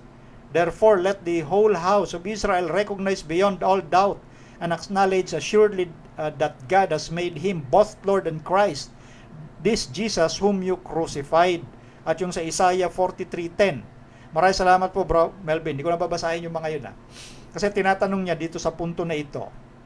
Ito patungkol sa sinasabi sa Philippians 2:6. Yung nabanggit na talata sa Gawa 2:36 at sa Isaiah 43:10, supporting text, okay daw ba yon? Marami hong mas matitinding supporting text. Kung ang usapin ay pagka-Diyos ni Kristo. No? Babaybayin mo yan. Kagaya ng sinasabi halimbawa sa Juan 1:1 hanggang 3. Sa sinasabi ni Kristo sa John 10:30. Sa sinasabi ni Tomas sa Juan 20:28. Yun yung mga matitibay na talata pagdating sa usapin ng ganito. Kasi halimbawa, itong Gawa 2:36, although tama ito kapatid, wala namang duda dyan, kailang yung iba kasi, bibigyan kanila ng butas dyan na sasabihin na ito namang sa Gawa 2:36, ginawa siyang Panginoon at Kristo. Sabi nila, ayan, ginawa lang siya, kaya siya Panginoon. Kaya nga, kahit hindi mo na gamitin yung Gawa 2:36, maging yung Isaiah 43:10, sinasabi rin ho kasi doon, walang ginawa ang Diyos na una sa Kanya o magkakaroon man pagkatapos niya. Hindi parang lumalabas yun, parang nagkakaroon ng, parang sabihin natin, sa isip lang ng iba ito na lumalamang sila doon sa mga talatang binigay mo. Kasi ito palang Pilipos 2:6, napakatibay na huyan. Tapos dadagdagan mo pa ng Juan 1:1, isa pa sa Old Testament, Mikas Kapitulo 5, talatang 2. Napakalakas nun. Yung ipanganganak, ang pinagbuhatan niya mula nung walang hanggan. Pero tama naman yung sa Isaiah 43:10, dahil si Kristo hindi nga ginawa kasi nga, wala namang nililikha ang Diyos. At isa pa, sa Isaiah 48:12, 13, and 16, yung manlilikha, yung creator of the heavens and the earth, sinugo siya, sabi niya, sinugo siya ng Panginoong Diyos at ng kanyang Espiritu. So, itong ang Panginoong Jesucristo, kasama doon sa Godhead. Matapos makreate ni Kristo ang langit at lupa, sinugo siya, ayon sa verse 16 ng Isaiah 48. So, yun yung mga matitibay na talata doon, kapatid na Danny Galvez. At pwede nyo pong i-browse yung ating mga presentation about questions of Jesus dito po sa ating ROF. Nandun lang po sa bandang baba yung mga video. Anyway, ganito yan. Mas madali sa inyo na pag pumunta kayo sa Facebook page ng Reasons of Faith, i-click nyo lang yung video, then lalabas yung mga videos. Click nyo sa gilid, nandun yung selection. May videos doon. Pag click nyo, lalabas lahat ng videos. Yung iba doon may mga title, yung iba ay kasama doon sa mga question and answer series about sa pagka-Diyos ni Kristo. So, nandun yung mga talatang matitibay, Brother Danny. Pwede mong i-browse yun. Okay? Next question. Micah, pakilagay. Galing kay Sister Joy Aleta. Good afternoon po. Tanong ko lang kung ilang taon na or gaano na ba talaga katanda ang mundo from creation? Kasi kung hindi ako nagkakamali, nabanggit nyo na si Adan was created by God 6,000 years ago. Sa Bible kasi, ang daming characters na almost 1,000 years old umabot. Sundan pa nung mga kings na ang dami-dami at ilang taon din umabot edad nila. Pag total yon, parang kulang ang 6,000 years. Salamat. Okay, maraming salamat po sa inyong magandang katanungan, no? So, wag tayong ma-confuse una doon sa sinasabi na napakahabang bilang ng mga edad ng mga naunang tao, kagaya ni Adan, 930, Methuselah, 969. Okay? So, almost kasi, halos lahat, yung mga characters na pinag-uusapan, no, halos magkaka-contemporary po kasi yung iba. Ibig sabihin, halos sabay-sabay yung iba doon na binabanggit. Halos, kumbaga, nanganak na sila ng marami, buhay pa rin yung pinakalolo nila eh. So, hindi yan yung tipong mabuhay muna yung isa ng 930, kagaya ni Adan, and then, susunod, may mabubuhay ng another 1,000 years. Parang ganon yung dating, no? Ganito yan, ano? Nakikita natin, lalo na sa mga Bible scholars, kapag kanilang tiningnan yung genealogy, yung mga lahi ng mga tao na nabuhay, simula ni Adan, sa panahon ng baha, maging sa panahon ni Abraham, no? So tinitingnan niya yung genealogy kasi doon sa genealogy, doon nagbabatay ng pagbilang ito pong mga nag-aaral po natin ng Biblia. Halimbawa, pakilagay nga sa screen, Micah, itong sa Matthew chapter 1 verse 17. Pansinin niyo po ito. Sa makatuwid, ang lahat ng mga salit-saling lahi buhat kay Abraham hanggang kay David ay 14 na salit-saling lahi. At buhat kay David hanggang sa pagdalang bihag sa Babylonia ay 14 na salit-saling lahi. At buhat sa pagkadalang bihag sa Babylonia hanggang kay Kristo ay 14 na salit-saling lahi. So, yan yung binabanggit nating genealogy. Yung pagbilang nung, kumbaga, yung mga lahi ng mga pinanganak. Mula kay Abraham hanggang kay David, 14 generation. 14. Mula kay David hanggang sa Babylonian captivity, 14 generation. At mula sa Babylonian captivity hanggang kay Kristo, 14 generation. So, lumilitaw, ito po ay nasa 42 generations lahat-lahat mula doon kay Abraham. Ngayon, yung mga nabanggit na characters like Abraham, may mga petsa yan kung kailan sila nagsimula. Okay? May mga petsa yan. Maging doon sa panahon ng baha, may mga petsa din po yan. Bawa, itong si Abraham, pinanganak ito for about 2166 BC. Yun yung kapanahunan ng kanyang kapanganakan. Okay? Hanggang sa panahon ngayon ni David, may petsa din hanggang sa kapanahunan ni David. Okay. Mula sa kapanahunan ni David hanggang sa kapanahunan ni Kristo, may mga petsa. Actually, ito sa Matthew chapter 1, bago dumating ang verse 17, ito po yung genealogy lamang ng atin hong, kumbaga, ni Joseph, na yun yung, kumbaga, hindi naman, so of course, Jesus, hindi niya biological father si Joseph. Pero yung genealogy na nakatala kasi doon, patungkol yun kay Joseph na napangasawa nga si Maria, na doon naman kay Maria nanggaling ang ating Panginoong Hesus sa pamamagitan ng pag-conceive ng Holy Spirit. So, kinuha yung genealogy na yon para ipakilala lang yung pinanggalingan ng lahi ni Joseph na ginamit para maging foster, sabihin na natin foster father ni Jesus Christ, no? Dahil hindi niya naman biological father yon. So, maliwanag dyan sa mga talata ng Biblia na nung shortcut na rito, from Abraham to David, from David to Babylonians captivity, from Babylonians captivity to the time of Jesus, 14 generation. Tatlong tig 14. So, ganyan po ang pagbasa, ang pagbilang ng mga nag-aaral po ng Biblia. O ngayon, maging doon sa panahon ng baha, yung mga creation scientists, nabigyan nila ng petsa yun for about 4,656 BC nangyari yung baha. Okay? Mula dito sa atin hong panahon, halimbawa. Okay? So ngayon, yung mga iba kasing pagbilang ng mga araw, nagkakaroon ng discrepancy talaga yan kasi walang eksakto yan. Pero tiyak natin dito, more than 6,000 years na. Bakit? Kasi nga, nung panahon ni Adan hanggang sa panahon ni Abraham, nasa 2,000 years yan. Si Adan kasi pinanganak ay 2166 BC. So, ang probability nasa 4,000 BC mahigit nang na-create si Adan. Yun yung probability. Kasi 2,000 from the time of Adam up to Abraham. Okay? And then from the time of Abraham up to the time of Jesus, almost 2,000 years na rin yan. Okay? And then from the time of Jesus hanggang sa ating panahon, nasa 2,000 years na rin yan. Kaya, yung probability ng more than 6,000 years through genealogy ay makikita ho talaga.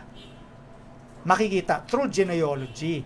So, wag lang tayo ma-confuse doon sa, kasi yung buhay ng tao mula kay Adan, si Adan 930 years. Kasi nga, yung pagkapanganak nila. Anyway, mababasa naman yan sa Genesis chapter 5. Nung si Adan, itong buhay niya, hanggang kay Methuselah, and then pababa ng pababa, nagkaroon ng 700, 500, hanggang sa panahon na ni Abraham, 175 years old na lang si Abraham, namatay siya. Si Moses, 120 years old, namatay siya. So, napansin ninyo, pababa ng pababa yung edad ng tao. So, yung mga nabuhay na matagal no, nagkakaroon ng pang-abot, yung Kaya binanggit ko kanina, nagkakaroon ng pang-abot dahil nagiging contemporary na nila. Sabihin na natin sa ating panahon, yung mga lolo ng mga lolo na naging lolo, dahil tayo naman, kasi siyempre, maigsi na ang buhay ngayon sa Biblia, nasa 70 years na lang ang average sa Biblia yon, di ba? So, kung tayo ngayon, yung lolo ng mga lolo mo, inoon, lolo mo lang. Halos magkakasabay na kahit sa dami-dami na ng anak dyan. Ganun yun, nagkaka-contemporary dahil sa haba ng kanilang buhay. Imaginein mo, 930, ito sila, 969. Nagkakaabot-abot. Hindi yun yung parang, eto muna kay Adan, 1,000 years halos, and then kay Methuselah, 1,000 years. Kung ganun nga, tama yung observation nyo, pero hindi ho ganun. Kaya nga, ulitin ko, yung probability ng pag-create kay Adam through genealogy, backward, no? From the time of Abraham, 2,166 BC, pabalik doon sa panahon ni Adan. Kasi yung baha, nasa 4,000, ayon sa mga scientists ngayon, sa mga creation scientists, no? Maging clear lang tayo dyan. Although may topic na tayo dyan about evolution, yung mga nagsasabing billions of years na tayo, ang doctrine yan is evolution. Hindi po sila naniniwalang may Diyos na lumikha. So, yan yung hindi maintindihan ng iba nating mga professed Christian preachers and believers na akala nila yung mga nagsasabing millions or billion years ng mundo, mga scientists to talaga ng true science. No, they are not true science. They are evolution. Evolution scientists to sila. Hindi sila. Yung creation science, pag sinabing science kasi, observable yan. Knowledge kasi ang science Nakikita sa laboratory yan. Yan ang true science. Pero lahat ng sinasabi ho kasi, ang Bible napatunayan true science Patunayan yung creation, true science. Pero ang evolution, kailanman hindi mapapatunayan yan na science yan. Paano mo babalikan yung sinasabing Big Bang? Samantalang ang Biblia, kompleto ang record kung kailan nagpasimula.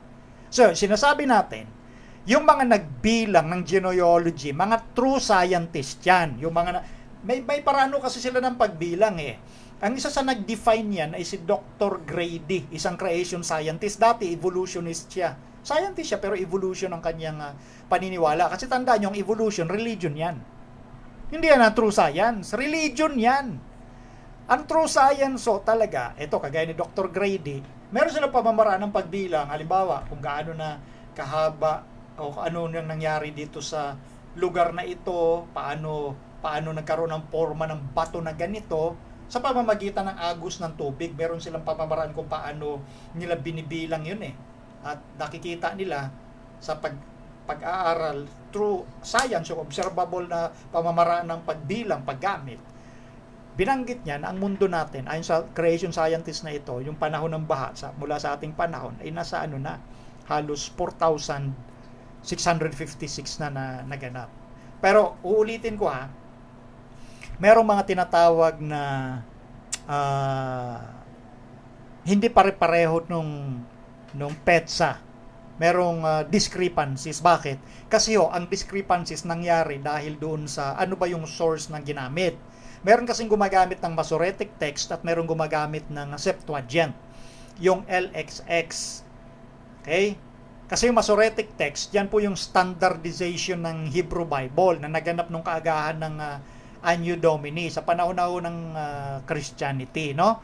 Whereas yung LXX, yung translation ng Hebrew Bible, naganap yan for about 250 BC.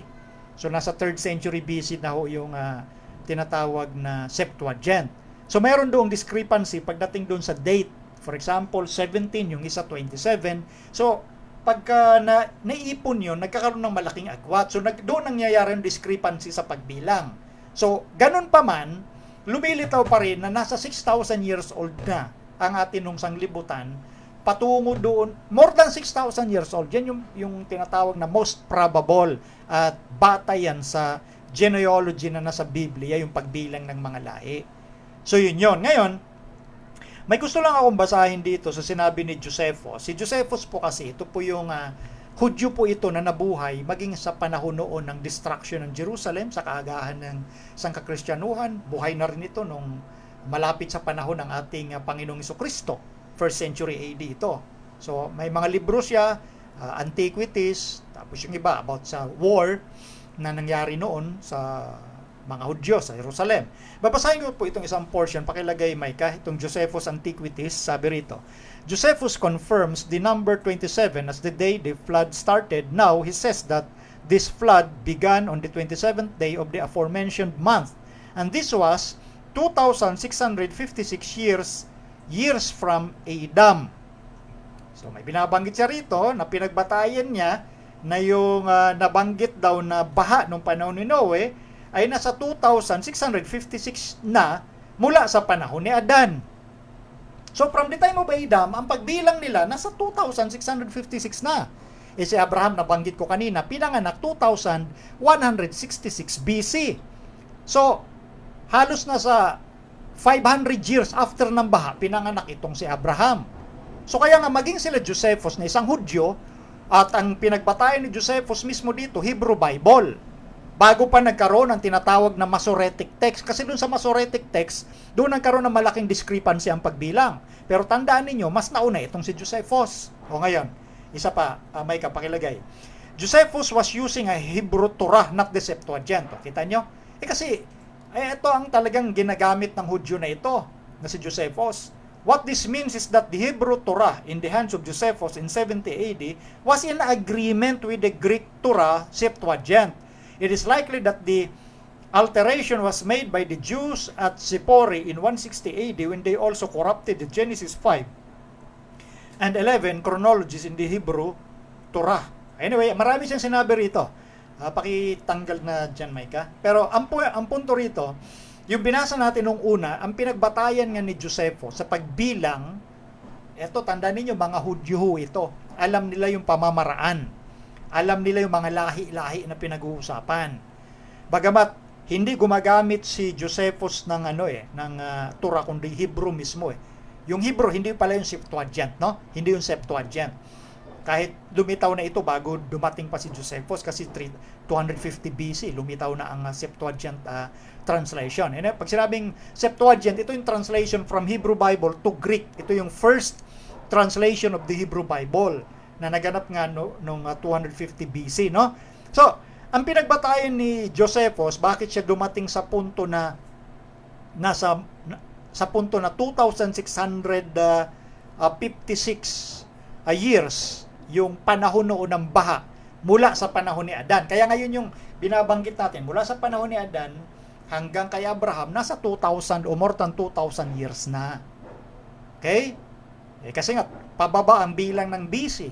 Si Abraham, 2,166. Nauna siyempre yung baha bago si Abraham.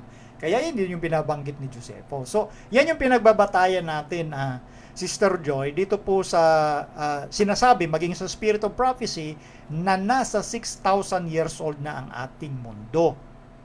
Hindi natin alam yung eksaktong petsa, pero yan ang mas nakatitiyak tayo na taedad ng ating sanglibutan mula ng magkatao dito sa lupa. Dahil merong genealogy na ipinakita ang Panginoon. At yan din ang pinagbabatayan ng mga creation scientist pagdating sa pagbilang ng ating sanglibutan. Hindi billions, hindi millions. Ang billions and millions galing yan sa mga evolutionist scientists. Pasensya na sa mga scientists na nagkiklaim ng paniniwala about evolution dahil walang fact yan. Hanggang ngayon, theory pa rin yan. So, paanong science? Ang science, napapatunayan, bakit hanggang ngayon, theory pa rin yan? Di ba? Kaya dyan, mag-isip-isip ang iba nating mga kaibigan, no? Inilalayo nila ang isip nila na mayroong Diyos na nag-create ng mundo, Kaya sinasabi natin, kahit sa taong hindi nag-aral, imposibleng lumitaw ang mga magagandang bagay out of nothing or out of evolution. Kasi by comparison lang Isipin mo, pag merong designer or creator, lumalabas yung magagandang bagay. Diba? Tumingin lang sa mga hayop, sa mga ibon, iba-ibang species, iba-ibang disenyo, iba-ibang pagkagawa. Pag pinagbasdan mong mabuti ang creation na yan, napakaganda. Meron talagang designer. Parang itong mic, hindi naman lilitaw dito ng ganito yan pag walang gumawa nito Yan yung tamang pag-iisip. Hindi lilitaw sa harap ko yung laptop o yung Bible na walang gumawa niyan. Hindi lilitaw at mapapanood ninyo ang reasons of faith na walang gumawa niyan. Whereas sa evolution theory, galing daw tayo sa malaking pagsabog, Big Bang. Ito logic. Laws of thinking, batas ng isipan. Pag sinabing pagsabog, ano ang nililikha ba ng pagsabog? Kaayusan ba o kaguluhan? Sagutin mo ng naayon sa batas ng isipan. Ano ang nalilikha ng pagsabog? Di ba ang nalilikha ng pagsabog sa halip na kaayusan ay kaguluhan? Yan ang outcome ng pagsabog. So can you imagine, may sumabog tapos nag-create ng magagandang bagay? Di ba dapat pag may sumabog, lumilikha yan ng kaguluhan? Kasi may explosion. Pag may doon sa mga lugar na magugulo, pag meron naghagis ng bomba, naghagis ng granada, nagtanim ng IED, pag sumabog yan, ang nililikha yan, kaguluhan. Hindi kaayusan. So kaya yung mga evolutionists, hindi maayos yung doktrina ng relihiyon na yan. Relihiyon ng evolution. Huwag ko kayo magpaloko sa evolution. Kaya ko nabanggit yon kasi ito yung tanong. Pertaining din doon. Kasi nga, sa pagbilang ng haba na ng ating sanglibutan. Ganyan lang ang kahaba ng sanglibutan. Walang eksakto, pero nasa more than 6,000 years old na ho ito. Ayon dito sa tinatawag na genealogy, pagbilang sa mga naging mga lahi dito sa sanglibutan. Okay? Next question tayo, Maika. Isa na lang siguro ito. Galing kay May Kitor Istoya Roa. Brother, magandang umaga po. In what instances po na ang church ay naging Babylonia? At totoo po ba na ang big church ng SDA ay nagiging Babylonia na din? Salamat po. Magandang tanong. Anyway, basahin natin itong sagot sa tanong niya, no? Na in what instances daw na ang church naging Babylonia? Hindi po Babylonia ang Seventh-day Adventist Church kasi talagang inassume ko na ang tinutukoy na Babylonia, Seventh-day Adventist Church, no? Hindi ho Babylon ang Seventh-day Adventist Church una sa lahat. Pero yung point na isa pa niya, sa papaanong paraan nga nagiging Babylonia ang church, yun ang ating sasagutin ngayon. Ano bang ibig sabihin ng Babylonian church? Kasi merong binabanggit niya sa Revelation, yung ina ng Babylonia. Therefore, pag may ina, meron niyang mga anak. So, paano ba masabi na ang isang church ay Babylonia? Kaya maganda yung tanong ng ating kapatid. Pero inuna ko na nga na ang Seventh-day Adventist kailanman hindi yan Babylonia. Tingnan nyo ang sinasabi dito ni Mrs. White regarding sa issue ng isang Babylonian church o tumatangkili ka ng Babylon. Kasi sa Biblia, tandaan ninyo, na yung sinasabi doon na hawak ng dakilang Babylonia, yung babae, yung false church, yung alak, okay? Alak ng kagalitan, ipinainom niya sa mga hari sa lupa. Yung alak, kumakatawan po yun sa doktrina. Okay? Doktrina. At kapag ininom mo yung doktrina na yun, yung alak na mula sa mother church, yung Babylon, nagkikreate yun ng galit, kaya alak ng kagalitan. Bakit? Tingnan nyo, pakilagay Maika sa screen. Ito sinasabi ni Ellen White sa Testimonies to the Ministers and Gospel Workers, page 61. The fallen denominational churches are Babylon. Babylon has been fostering poisonous doctrines, the wine of error.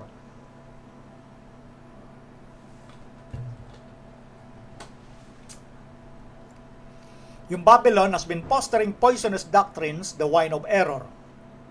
This wine of error is made up of false doctrines such as the natural immortality of the soul, the eternal torment of the wicked, the denial of the pre-existence of Christ prior to His birth in Bethlehem, and advocating and exalting the first day of the week above God's holy and sanctified days. Next, these and kindred errors are presented to the world by the various churches, and thus the scriptures are fulfilled that say, for all nations have drunk of the wine of the wrath of her fornication.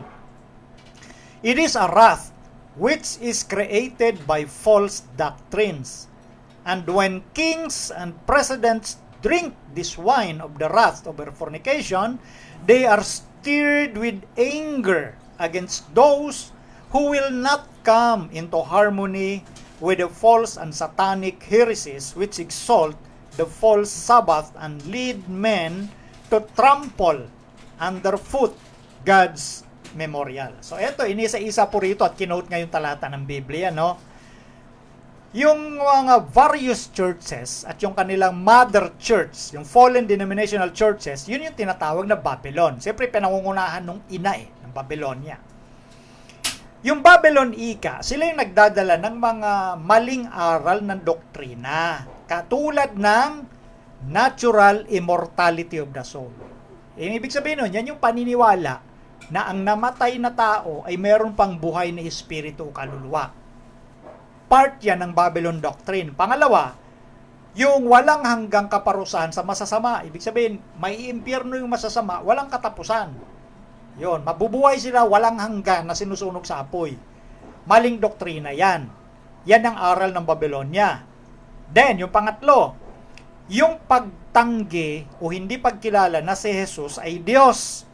Yan aral din yan ng Babylonia.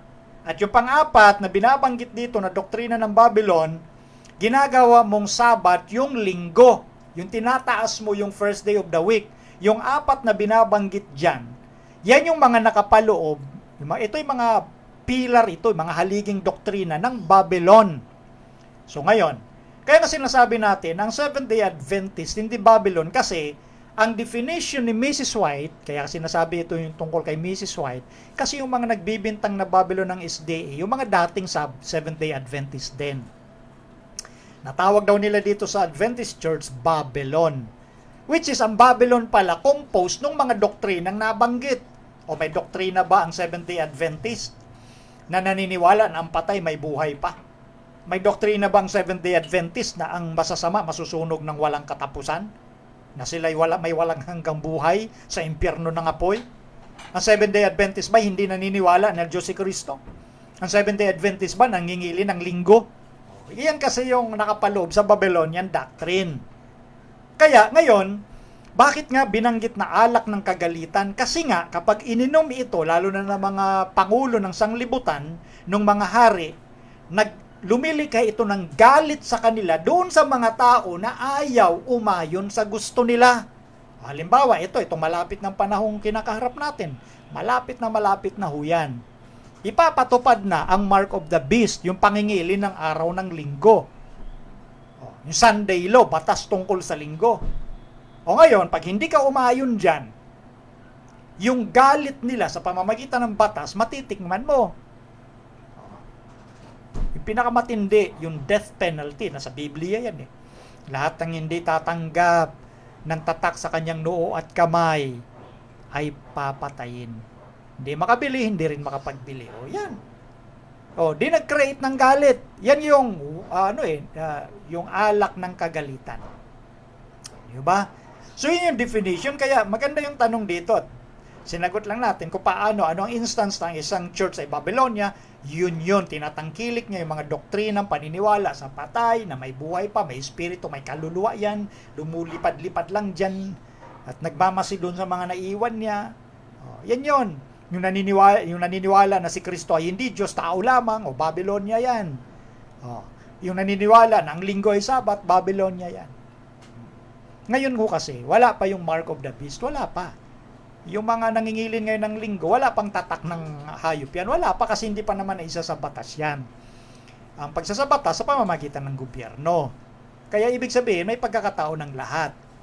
No, may pagkakataong lahat na buksan ang isipan nila at kilalanin ang sinasabi ng Panginoon. So, yun po yung ating sagot doon sa magandang tanong ng ating kapatid na yan. Okay? So, yung ibang tanong ho rito, bukas na ho natin babalikan ito. No? Bukas na ho ito kasi kailangan na nating magtapos ngayon dahil i-reserve ko naman mamaya sa amin hong Reasons of Faith Bible Institute Season 4 ang akin hong boses. So, yun po ang atin hong pagsagot. Maraming salamat po doon sa mga kapatid na nagtiyaga na hintayin yung pagsagot sa mga tanong nila. Harinawa ang pagpapala ng Diyos ay sumainyo sa inyong matyagang pag-aabang. So, ganun din sa mga nagfo-forward po ng tanong, pakilagay lang po sa inbox ng Reasons of Faith at ipipila ko po yung mga tanong po ninyo. Huwag ko kayong mag-alala, kahit matagal yan, sinasagot yan tiyak. Kasi ako naman ay natutuwa at nagpapasalamat kasi tuloy-tuloy naman ho ang inyong pagtangkilik at pagpapadala ng tanong. Kaya, kumbaga, ako naman natutuwa, hindi ho ako nagre-reklamo. Yan po ang purpose kung bakit nandito ang Reasons of Faith, para magbigay ng katugunan, kasagutan sa mga kapatid at mga kaibigan po natin sa iba't ibang pananampalataya na gusto magtanong mo rito. Welcome ho ang lahat. Basta tanong ang gusto nyong gawin kasi dyan nilikha ang programa. Sumagot ng inyong katanungan. Okay? Kaya sa ngayon, tayo po muna ay magtatapos. Itatapusin natin ang ating programa sa pamamagitan po ng isang panalangin.